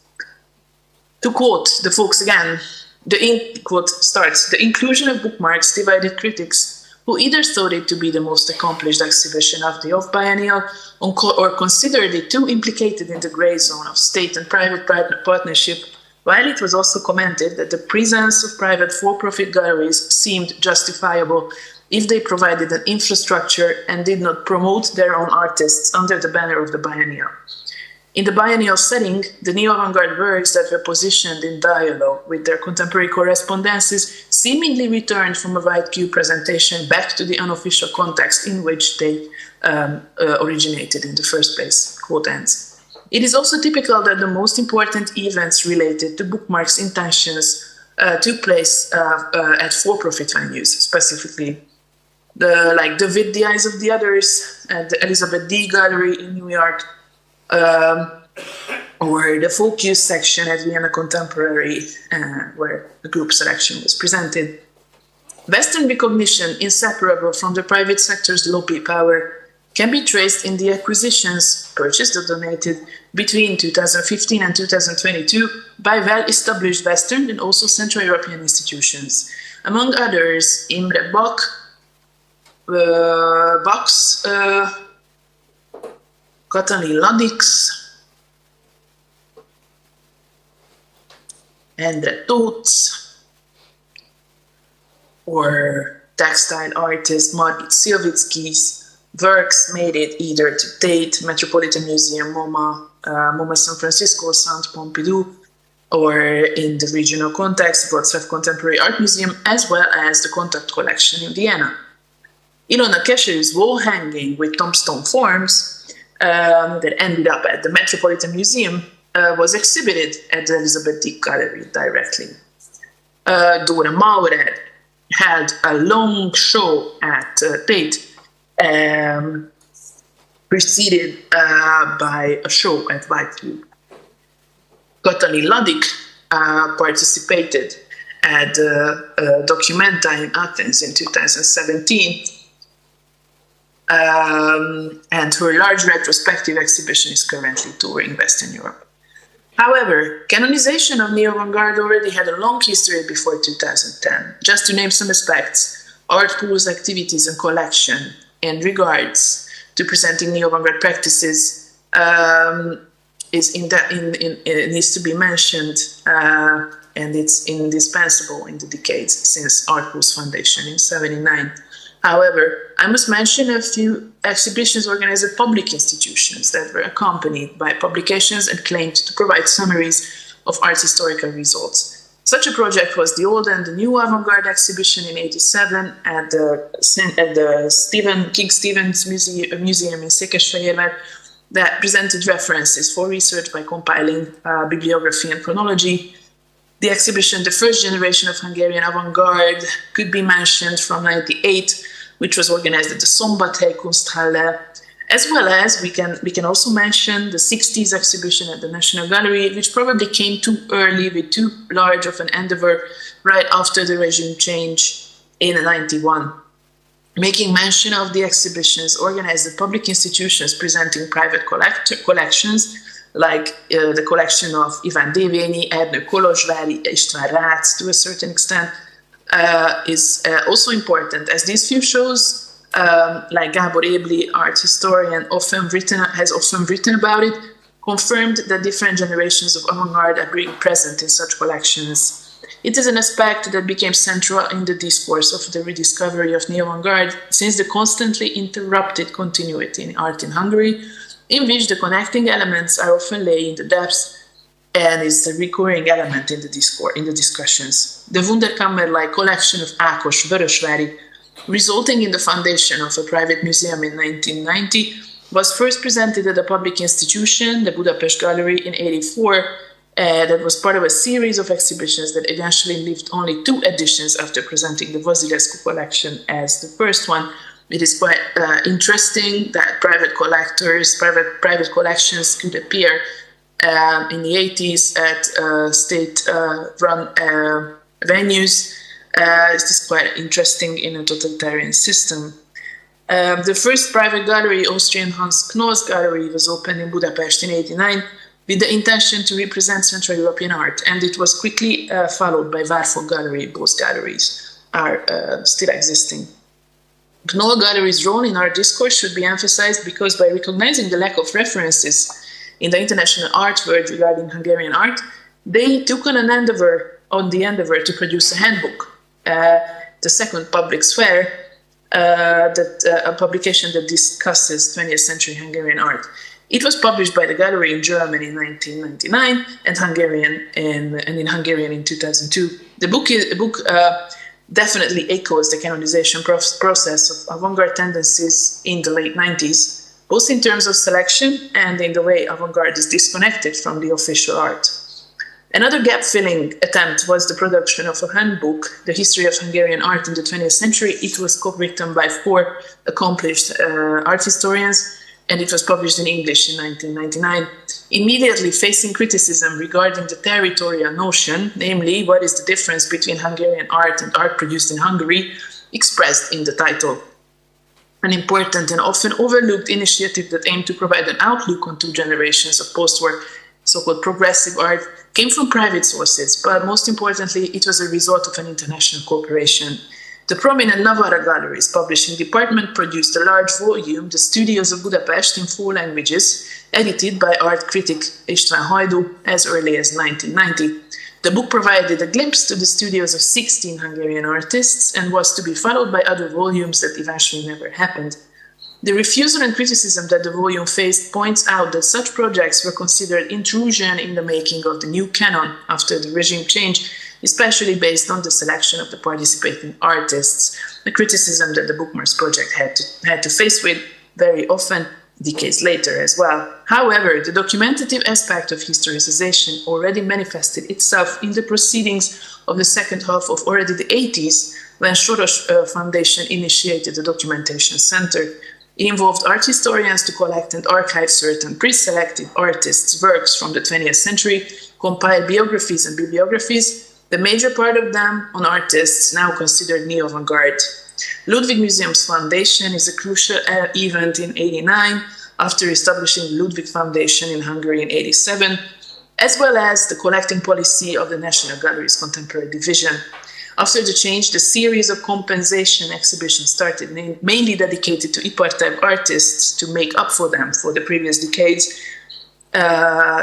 causing ever-present tension among artists that can be felt even today. Somewhat against the often criticized postmodern new painting movement of the 80s, a phenomenon often attacked by the advocates of the young neo-conceptual art of the 1990s. Similar observations were voiced in the art press of the 90s, again revolving around the intergenerational aspect in Hungarian post-war art. However, as a less considered aspect of the canon-making process, the discovery of neo-avant-garde in the 2010s cannot be separated from the decade's local political climate, witnessing the restructurization of cultural institutions in Hungary, in which the role of for-profit actors shifted towards traditionally non-profit activities involving exhibition making, publishing, networking, and finding new strategies in financing culture and the activities of private galleries in the process. In the meantime, avant-garde attitude became widespread among younger artists from various generations as a platform and preset of tools of symbolic resistance.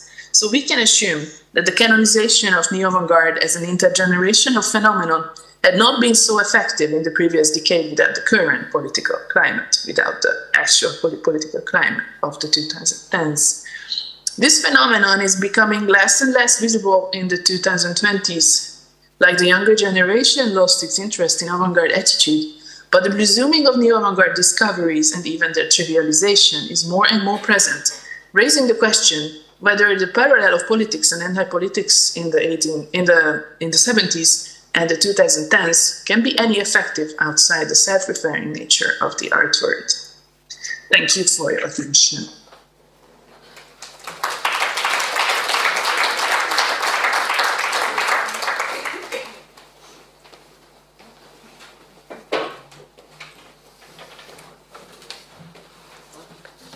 Thank you very much. And right now, not wasting time, we are inviting Richard Gregor from AICA Slovakia.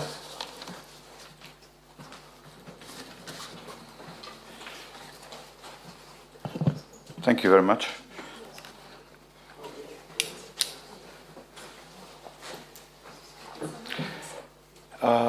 Maybe later.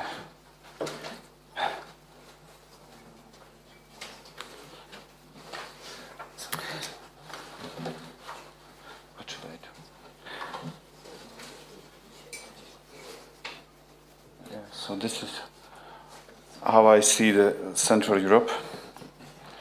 On on that poster. Thank you very much for being. I'm very happy to be here. It's I'm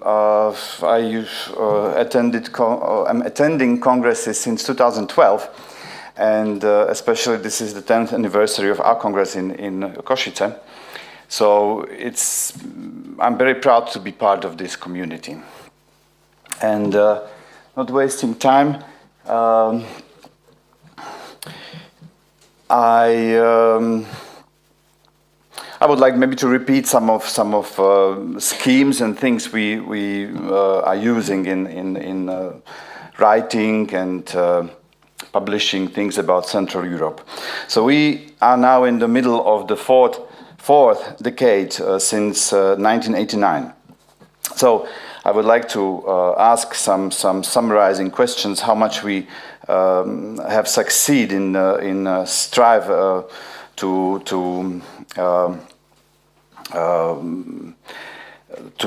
post the art of Central and Eastern Europe to the international context. And I must say, in my opinion, that I don't find it very successful.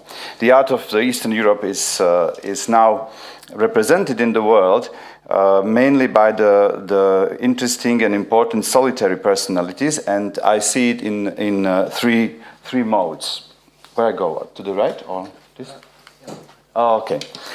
First is kind of feminism, and I use also this term, the women destiny, through which there are many very successful, very extraordinary female artists that we have in Central Europe. I use some of these names, and the poster of the last arrival to this list, Maria Bartusova, who had the exhibition in Tate Modern last year and this year. We all know, and we were talking about it yesterday with somebody, there are many other artists on the waiting list. Second mode is, and the thought is just thought without H, I'm so sorry, is just solitary, interesting, or maybe even exotic artists that succeed on a surface of notoriously known historical turns, like events in Budapest or in Hungary in 1956, like post-Stalinist thaw after 1956, again, invasion to Czechoslovakia, normalization, and martial law in Poland, and falling of the Berlin Wall, and so on. And this group somehow is overlapping the first one. It's not from the different list. Yes, it's just completing the list. And they use the photograph from exhibition of Julius Koller that was curated by Daniel in Vienna. The third mode, though of course Louis Bourgeois is not Central European artist, is the participation of contemporary artists in the international style of art that works as kind of representation of the capacities of the powerful institution. And in this artwork, and you can also replace it with many others, I would like to say the power of the scale. It's something that is very interesting for me. In first and the second mentioned mode, we only gained just partial success with export of very interesting solitary endemites, like the cherries from the cake, and the milieu in which they were living all the time, and the community of artists and critics that are essentially, and especially in a closed society, essential to them, remains somehow unknown in international point of view. How they would not be, how they are not important. So I have a few questions.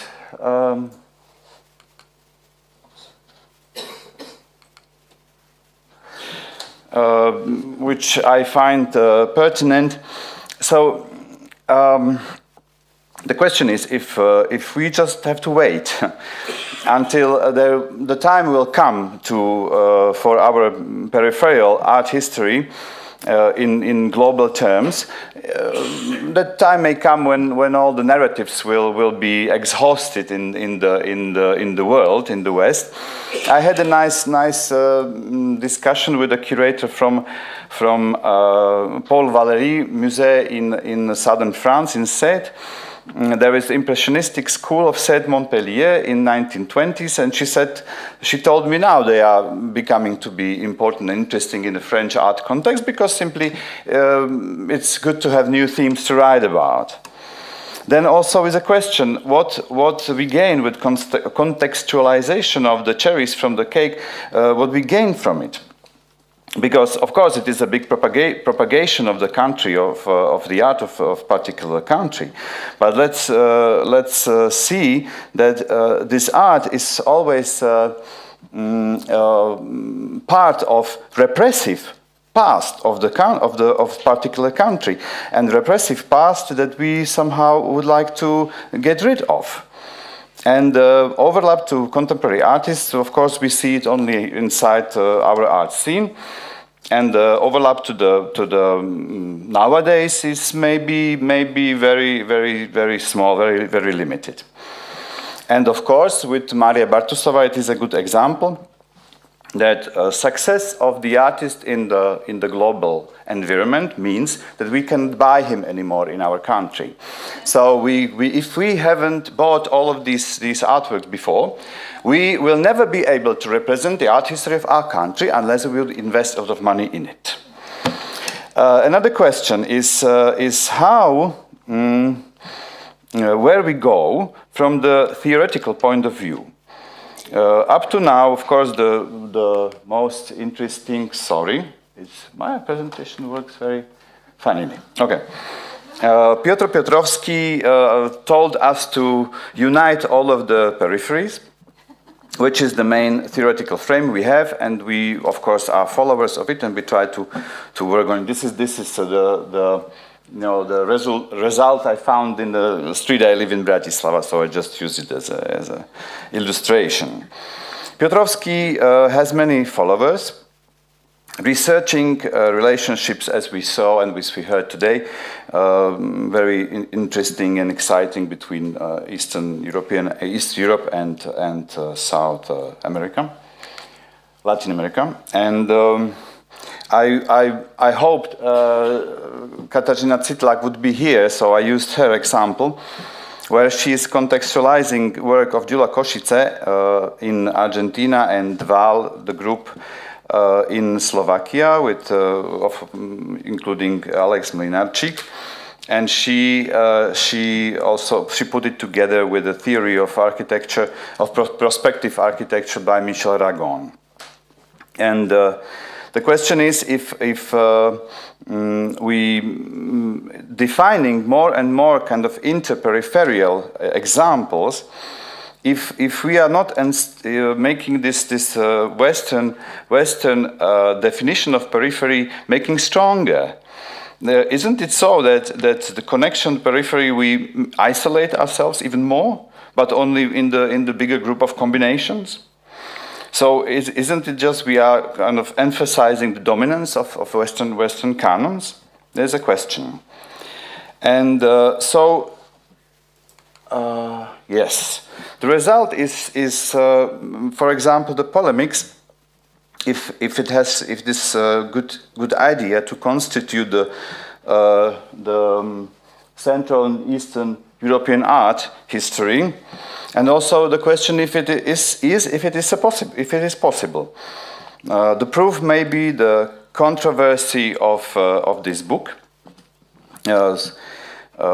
which was published almost recently, and it was many articles were published about this in terms of critical reflection of this book. But my question is, if we think about it, the book the book was established similarly like in 19th century when the ethnologists or ethnographics were collecting the folk songs. But only folk songs are replaced with the local art histories, those unwritten or those written in local languages, and plus minus we are now moving to the position that we write and translate those texts to lingua franca. So, to go a little bit further, I'm suggesting I would like to say that this very heterogeneous environment of Eastern Europe, we couldn't maybe find the common art history, and that's why I was asking my colleague Petra Hanakova for definition when one story is told by different narrators at the same time how they call it in the movie, and she told me it is called Rashomon effect. And good example can be the small segment of Eastern Europe, it's Central Europe, the countries of Visegrad 4, when we see all the differences between these countries that Andrzej Szczerski called once a bumper between East and West.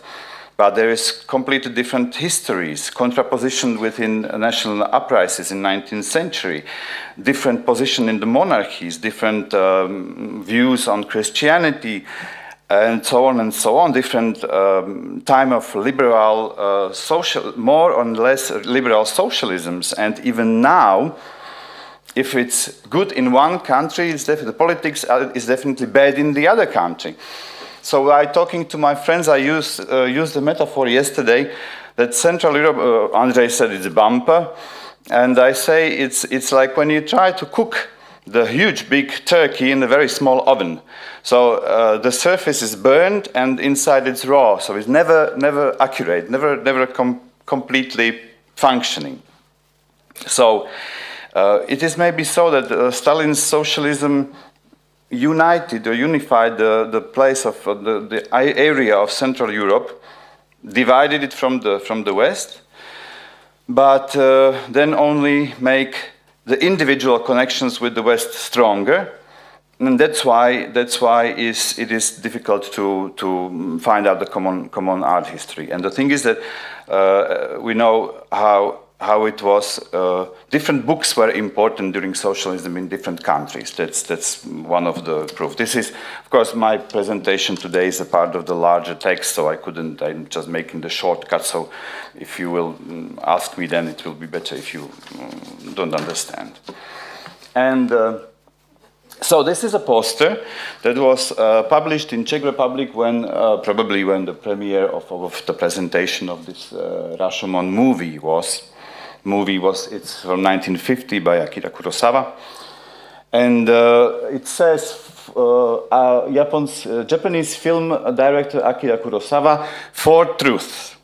I found it perfectly matched with the idea of this paper. So Rashomon effect, as we know from the cult film movie, gives us a place, that we can hear more versions of one story from different sides. So this is what I'm mentioning with Slovak East European art history, Czech, and so on and so on. Of course, there are those 3 points, so you can put some other, you can add some other versions to it, because it gives us the space to express the motivations that bring particular writer to that particular version of the story. And of course, it's important because in these terms, each writer can emphasize his own story as a dominant, because of course we are all patriots in this way. And I'm convinced that through articulations of individual motivations to our definitions for art history, we can open another circle of thoughts, and of course it could be included in many other things and theories, and we could move then from the point where Piotr Piotrowski left his horizontal art history of united peripheries. Thank you very much.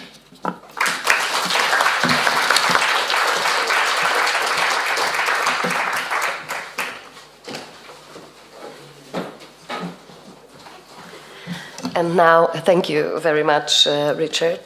And now let me invite Stefan Schmidt-Wulffen from AICA Austria.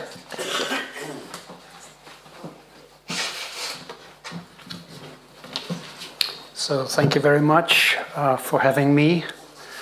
I decided to contribute a very personal perspective, and so personal that I didn't even look for pictures to illustrate it.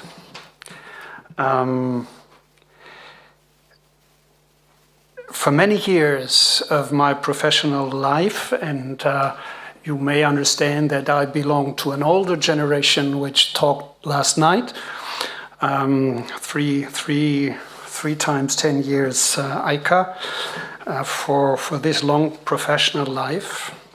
I tried to judge artworks through a kind of structuralist activity. I compared an artwork with works, contemporary and above all historical works, of the same but also other artists, to define and to detect the aesthetic solution and finally evaluate the piece, decide for publication, decide for a judgment, decide for an exhibition. I was convinced that the value of the work would depend from the answer an artist would give to a question the art community would pose.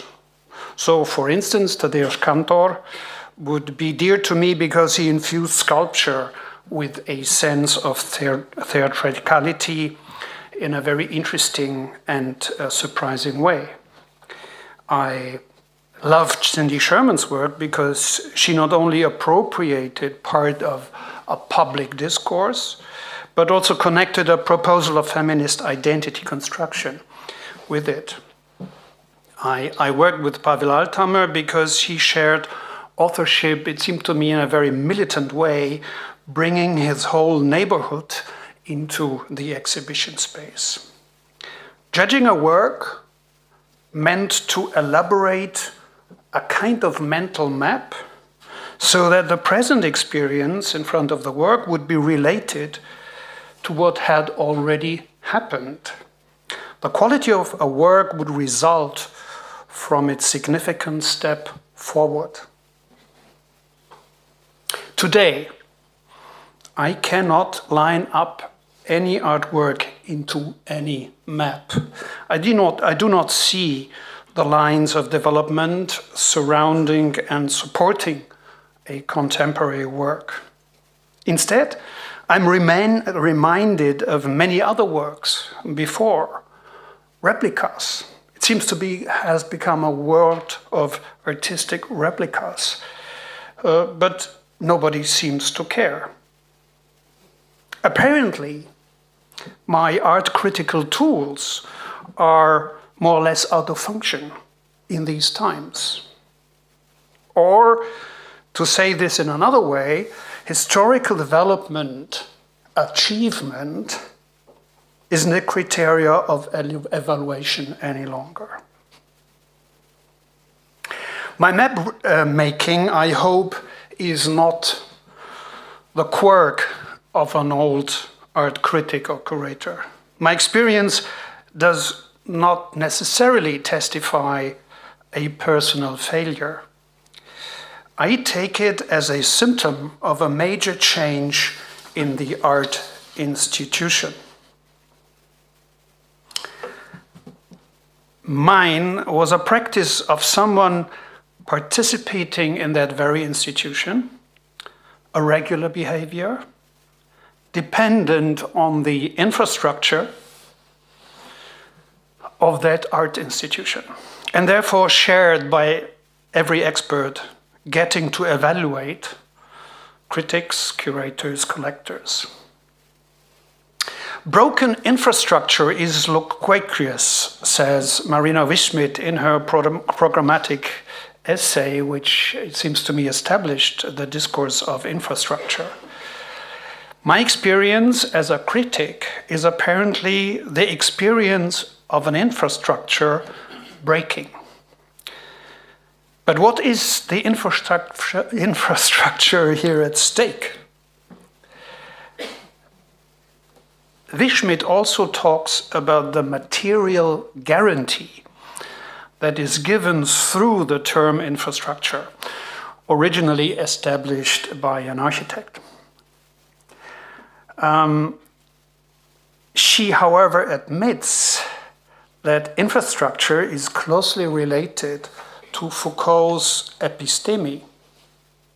I like still the term institution, because it is nearly as old as the modern art world, which seems to vanish now. And there are not many institutions in art when we take the cultural and political context into account. To focus on the ongoing transformation, I prefer to only think of two. I like also the term episteme, as it connects what we can do to what we can think. Episteme, like institution, reminds us that it is a significant behavior, that they are instituted practices that keep the institution alive. And I always wonder why art theory missed to incorporate a theory of practice that would much better connect it with the specific activities of artists and critics.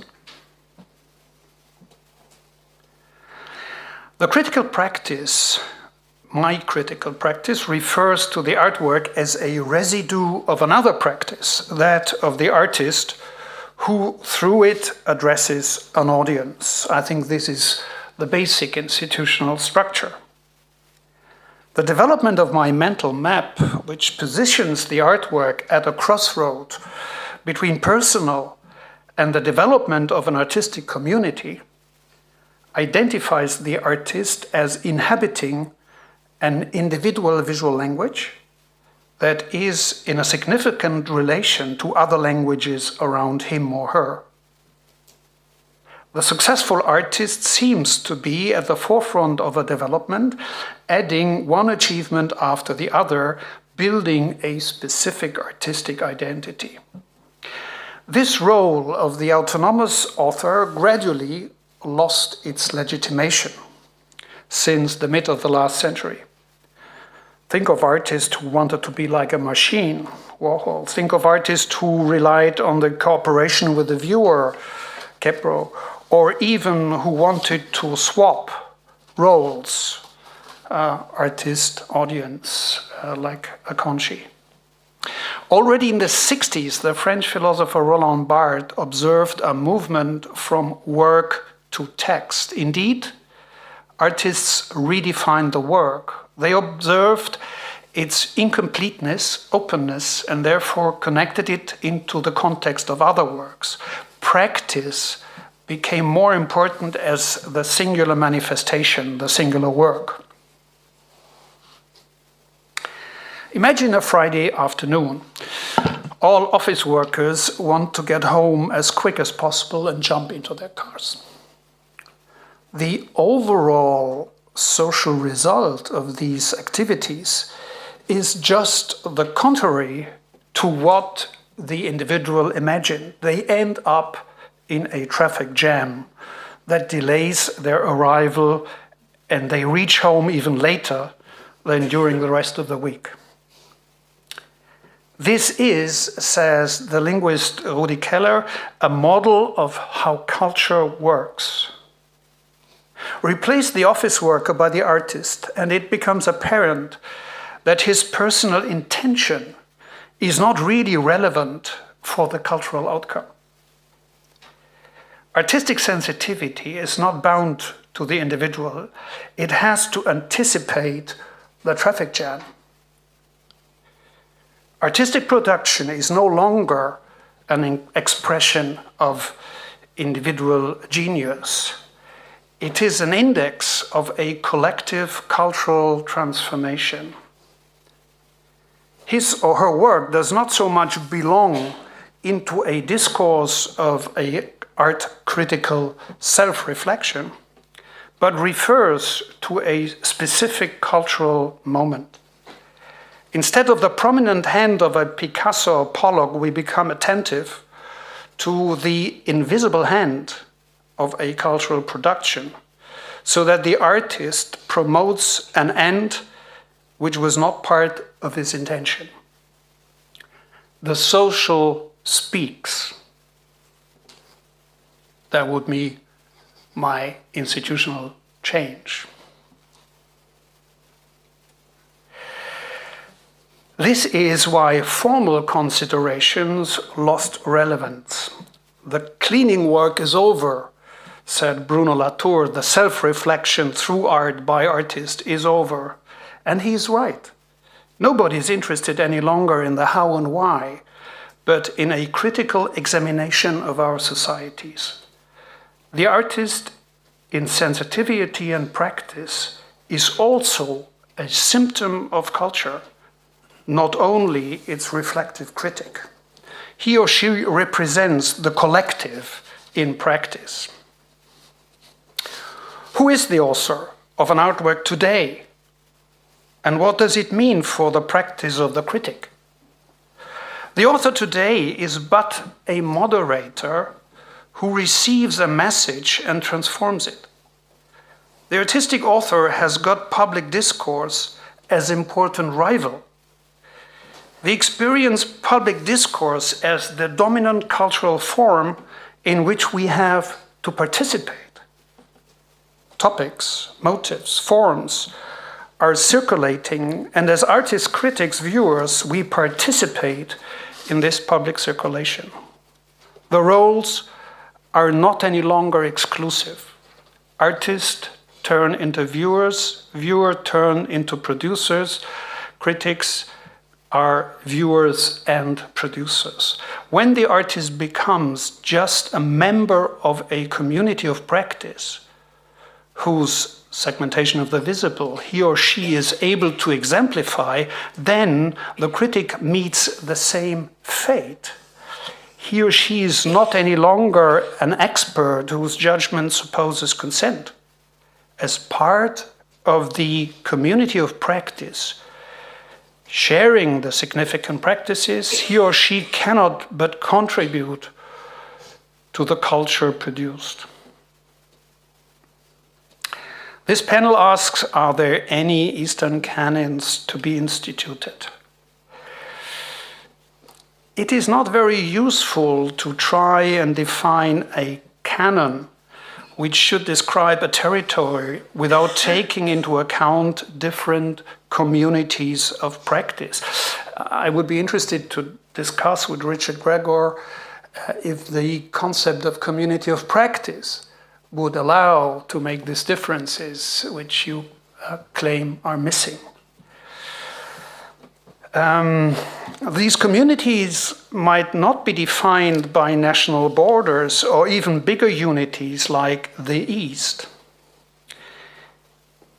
It comes to my mind my former colleague Otobong Nkanga. She started her artistic education in her homeland, Nigeria. Then she studied in Paris, was an artist in residence at Rijksacademie in Amsterdam, and also did her master there. Her work is interesting, not because it follows an African canon, but because of practices that are connecting cultures. Her tapestries, her performative sculptures resonate from different cultural practices and therefore deconstruct the traditional paradigm of Western art. I'm not sure if I can compare the tradition in another continent and culture with the instituting of canons in the East. At least I'm in favor of Glissant's Poétique de la Relation, defined through a multiplicity of relations and not through ethnic categories or ancestries. There is no pure culture, he said. Not the identical is laying the trace of life, but the difference. Thank you.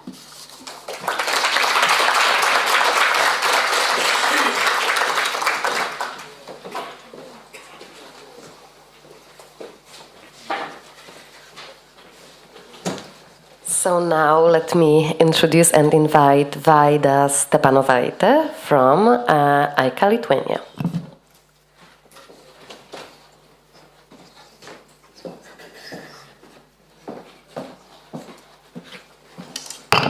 Great.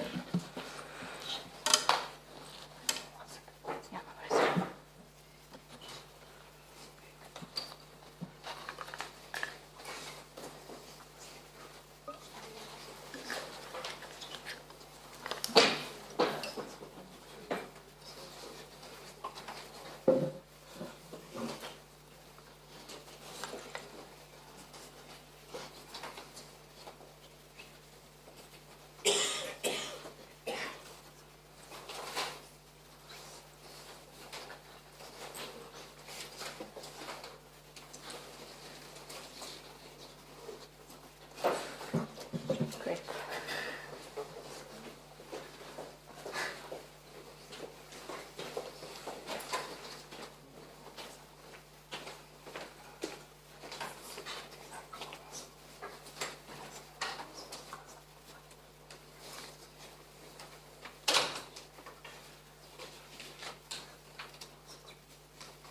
Would you just scroll down and then it will show up? Yeah. Yes, all right. Thank you. Yeah, my PowerPoint is not very advanced, much less advanced than other colleagues. So I think we can do with what we have. So hello, my name is Vaida Stepanovaite, Kobelka. I thought I will throw in my second surname, as we're in Poland. So I first wanted to thank the organizers for the inspiring program, and I'm also happy about the opportunity to present my research today. And wanted to thank the moderator of this panel and my fellow presenters. So in my paper, I will present a bit of an organizational spin on a panel's topic, because I see that so far my colleagues have presented more from the kind of art canon, the history of art canon and communities of practice, which is very enticing proposal that you gave. So I will talk more about organizational and institutional aspects. So I'll draw from my larger body of research at Goldsmiths College in London, which encompasses the desire to institute otherwise in arts under inhospitable conditions. So I would like to preface what I mean when I say desire, which might sound a bit weird in the context of organizational and institutional practices. But I draw this understanding from scholar Denise Ferreira de Silva, who contrasted our kind of insatiable collective desires to the demands placed onto us as governed subjects by institutional, infrastructural, technological, and logistical state management. Unlike these demands, our desire cannot be fulfilled by filing legal documents, ticking the right boxes, and calculating the shortest route to the goal. Desire provides not fulfillment, but something else. And I see it as having the political potential to fuel radical imaginaries that surpass the state's demands. So I have two main questions threading my paper. So we can go to the last slide. So I'm a bit out of yeah. So the first question I will start with is how do self-instituted forms emerge in resistance to the state's demands in the art field under different political conditions in post-Soviet Eastern Europe? Big question, but I will try to approach it by bringing out two moments of instituting otherwise in Lithuanian art history. And as such, I will take up a double-bound position. So I will provide the historian's perspective and will also bring more of a speculative eye as an art practitioner from Lithuania. So we can go to the second slide. Third slide. Thank you. Yeah. So from the Soviet Artists Union to the Lithuanian Artists Association. I would like to start with a moment on March 11th of the year 1989, on the cusp of the collapse of the Soviet Union. The Lithuanian branch of the Artists Union of the Soviet Socialist Republics had hurriedly gathered in Vilnius, the capital of Lithuania, for an extraordinary assembly of its members. An important question was at stake. Is it possible to continue with the dependency of Lithuanian artists on the Central Artists Union in Moscow? What action could be taken to free these artists from the strict bureaucracy of the Soviet state, in which artistic freedom is ideologically mandated and the artistic subject himself is bureaucratized? Inspired by the civilian mass movements in Eastern Europe chanting for freedom from the Soviet state, the Lithuanian branch of the Soviet Artists' Union drew a daring resolution. This branch claimed that they're breaking off their ties with the Soviet governance and becoming a self-governed new Lithuanian Artists Association. And this institution is still going strong today. So when this resolution was signed and Lithuanian flag was waved and Lithuanian anthem was sung, there was way more work to do. The Lithuanian branch representatives, now Lithuanian Artists Association's representatives, they immediately left for Moscow when the resolution was first declined, and I guess there's no surprises here. After many stern exchanges and appeals in July of the same year of 1989, a new institution, the Lithuanian Artists Association, was finally registered as a legal body, but still in Soviet Lithuania.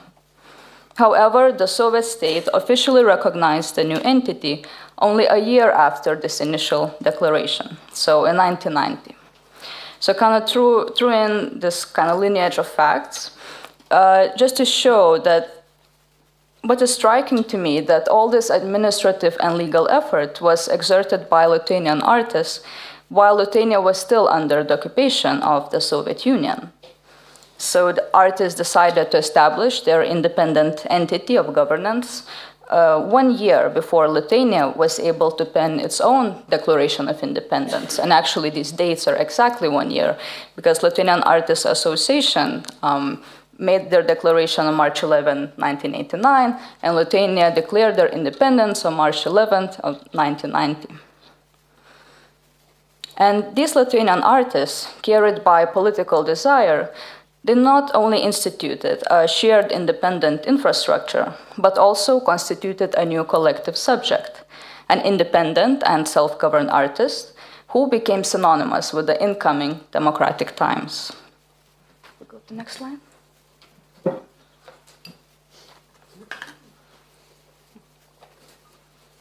So here you can see my colleagues and I in another institutive moment in Lithuanian art history that I will speak very soon about.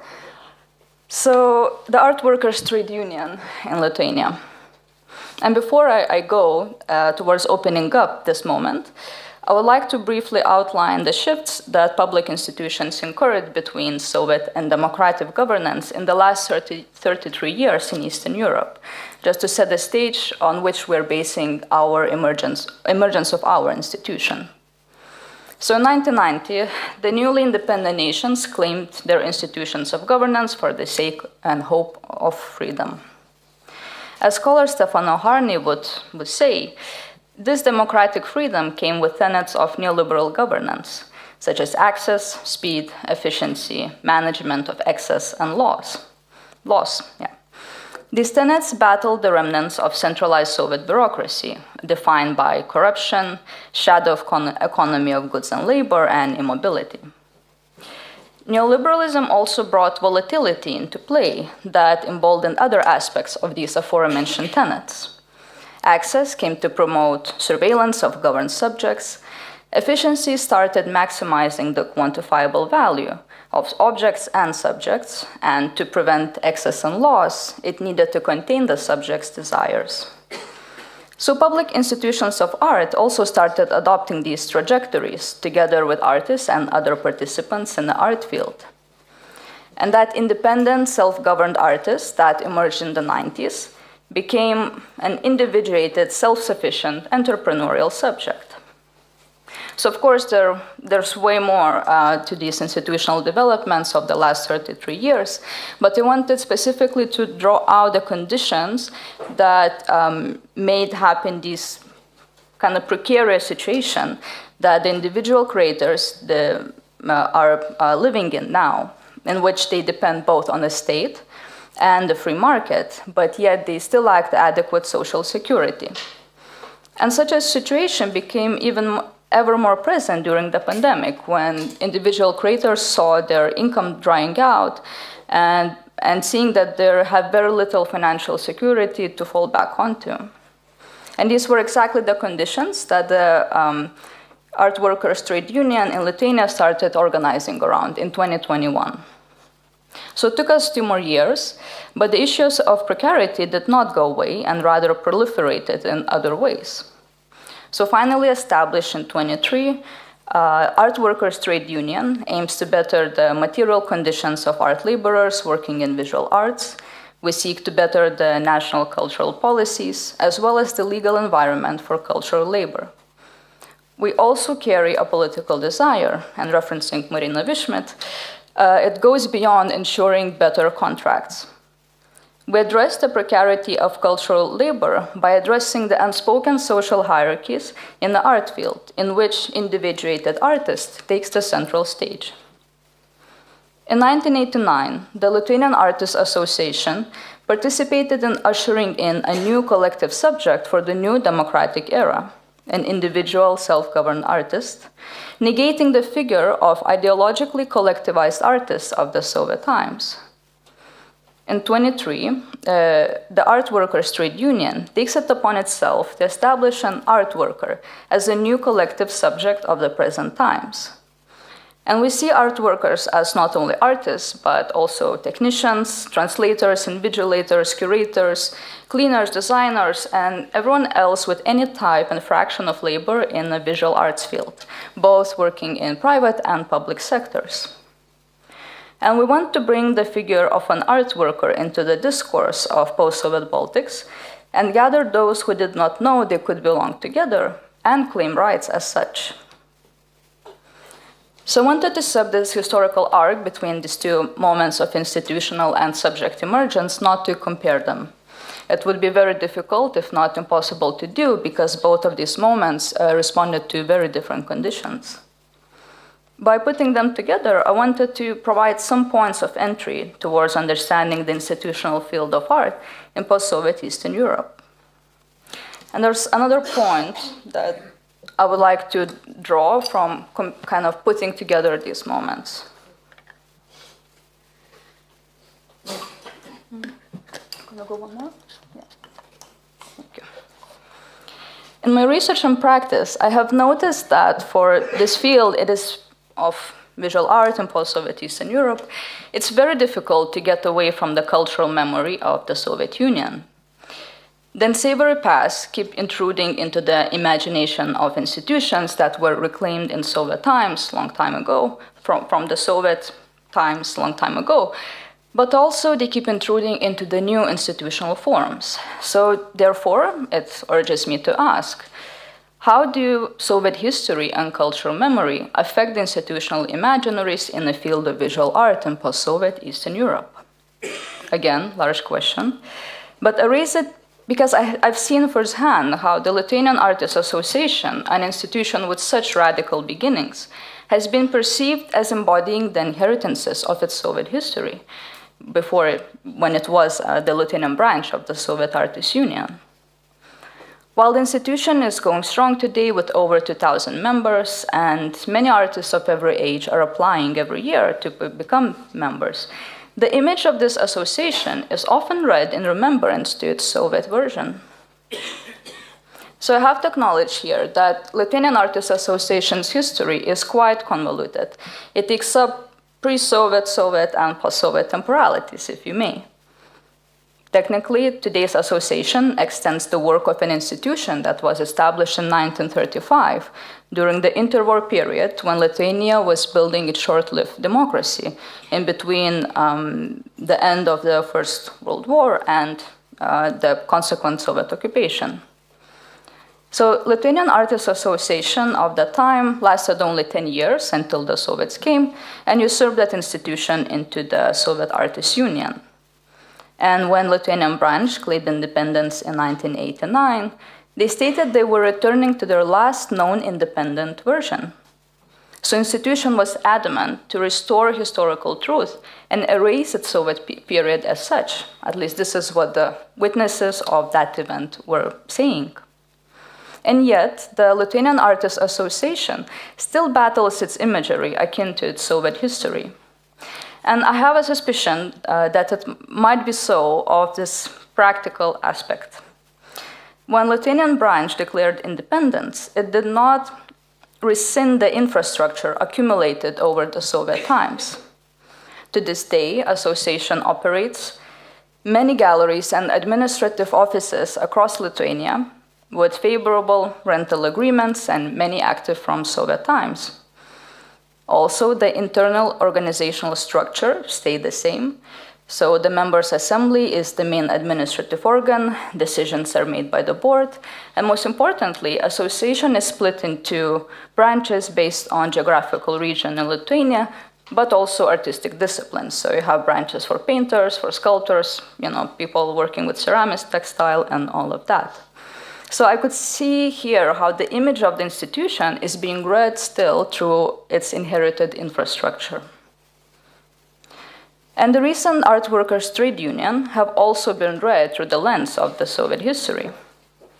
Being a trade union and not some other institutional form, we have been met with suspicion by a generation of artists who carry a visceral memory of being mandatorily unionized and contained by the Soviet Artists Union.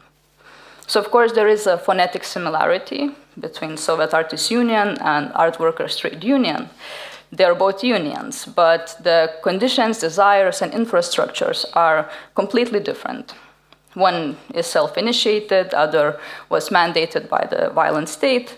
One convenes art workers and the other concerned artists, and one responds to the urgencies of neoliberal conditioning of creative labor, and other acted as ideological means for socialist governance. So we're battling the perception that the trade union reproduces the Soviet past. This is something that institutions have incurred, also other institutions in Lithuania have also experienced. But this is not even the end of our worries. Those in the West also question the potential of a form of a trade union. So what is novel in the East can be outdated in the West, where trade unions have been highly critiqued for reinforcing workerism and legitimizing the exploitative relations between the employer and the worker. But at this point of post-Soviet temporality, we found the potential in becoming the first trade union in arts and in the Baltics, and seeing where this institutional form could go, and what it could offer for the precarious creative subject. So in this paper, I have tried exploring the political potential of desire expressed in forms of self-instituting in the arts in post-Soviet Eastern Europe. I posited this desire against inhospitable conditions created by institutions of governance on different ends of the political spectrum. I have also noted how all the new forms of instituting otherwise that appeared in the arts in the wake of the Soviet state have been held in captivity of their historical lineage, and at the same time read critically by the Western gaze. Nevertheless, I wanted to show that whatever the reading, we might be able to explore the self-led institutions in their particularity and how they model their forms of response that are most fit to their particular conditions. Thank you, and I look forward to our discussion.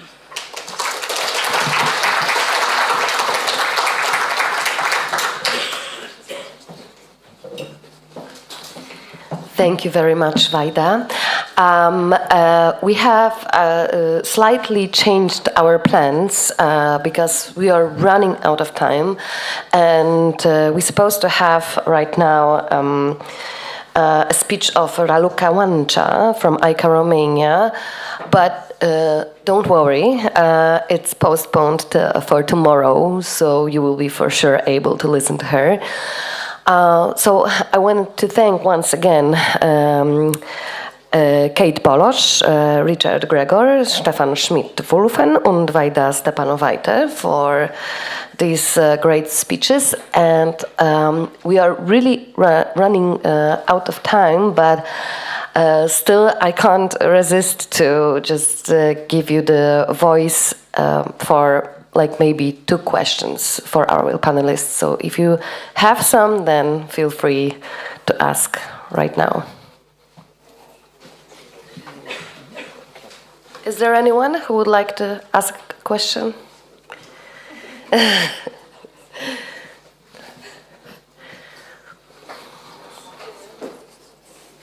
Up? Okay. One question.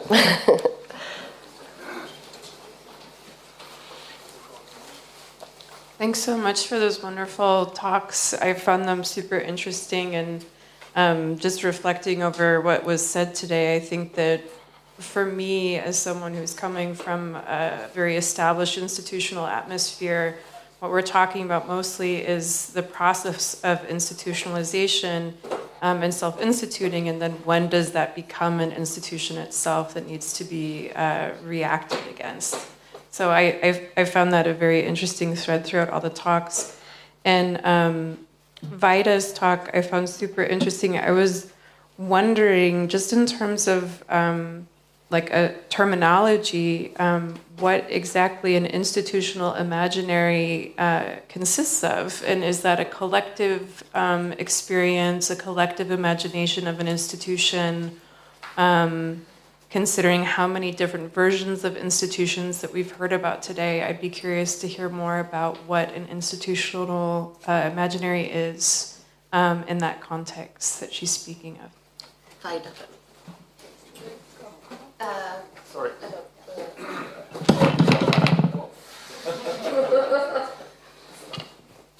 Thank you very much.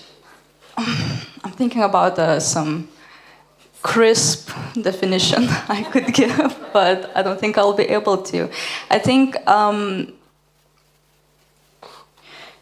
what I ended on, thinking about the particularity of institutional imaginaries and desires and proliferations of that, I think this is where I would respond, that institutional imaginary is very much dependent on its particular conditions, and especially in post-Soviet, Eastern European, Baltic historical conditions, but also the presence, and also how much are we able to model for the futures to come that are very much intertwined between the West and the East kind of dichotomy.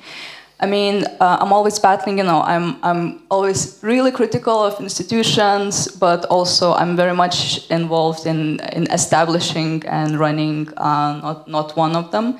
So I always have to be very careful about exploring what institutions are. But what I've learned in my practice and my research is that it's very difficult to define. It's very difficult to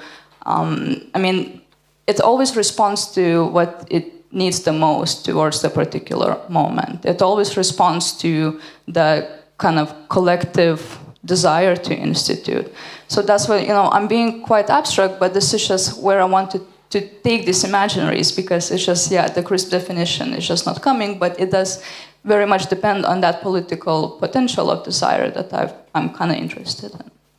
I don't know if that answers anything. Thank you. I'm really interested in Richard Gregor's answer for Professor Schmidt-Wulffen.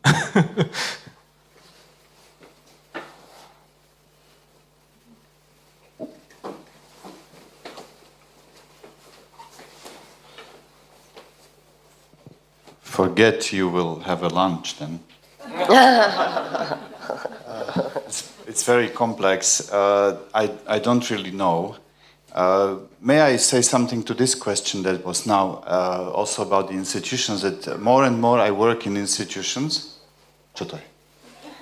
More and more I work for institutions. I found that we have to consider own tradition of the institution. If I'm included in institution that already was existing, that's thing we always want to reflect it. We want to see it in some other light, but sometimes we are just ignoring its own history.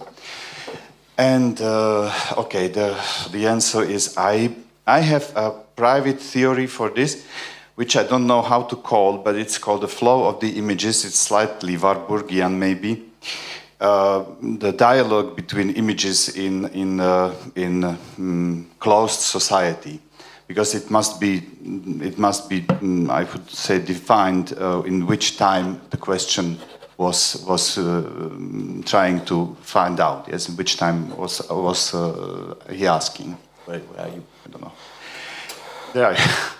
And so for me, the most interesting part of this is when I started to realize the inner dialogue between the artworks that was happening constantly in Slovakia since beginning of maybe even earlier, but since the beginning of 1960s. For me, it's the period between 1963 and 1993. But of course, there are new artists adding some other. There are answers, maybe there are questions, there are comments, there are some kind of reactions on something that already was existing. So this is if I would like to say something new about the collectiveness in these practices, I would say this: it's a flow of the images and the inner dialogue between the images. Something like Warburg was trying to find a much larger scale, of course. And we can see it in the small place. I somehow am calling it Bratislava conceptualism, but we can call it any way in many different manners. That's it. Good. Bon appetit. Thank you very much. Like, we have 4 more minutes for maybe last question. And if not, then thank you one more time very much. And thanks to Marta for moderating. And we're very sorry for this delay, but hopefully tomorrow we will, develop a better pace. I talked to Sonia, and we agreed that you can arrive a little bit late to the General Assembly. 15 minutes is the limit. The restaurant is 5 minutes away from here, very close.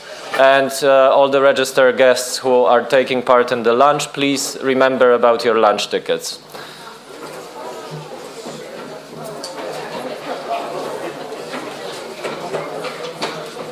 And those of you who are vegetarian, please also notify the service at the beginning, okay?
Yeah.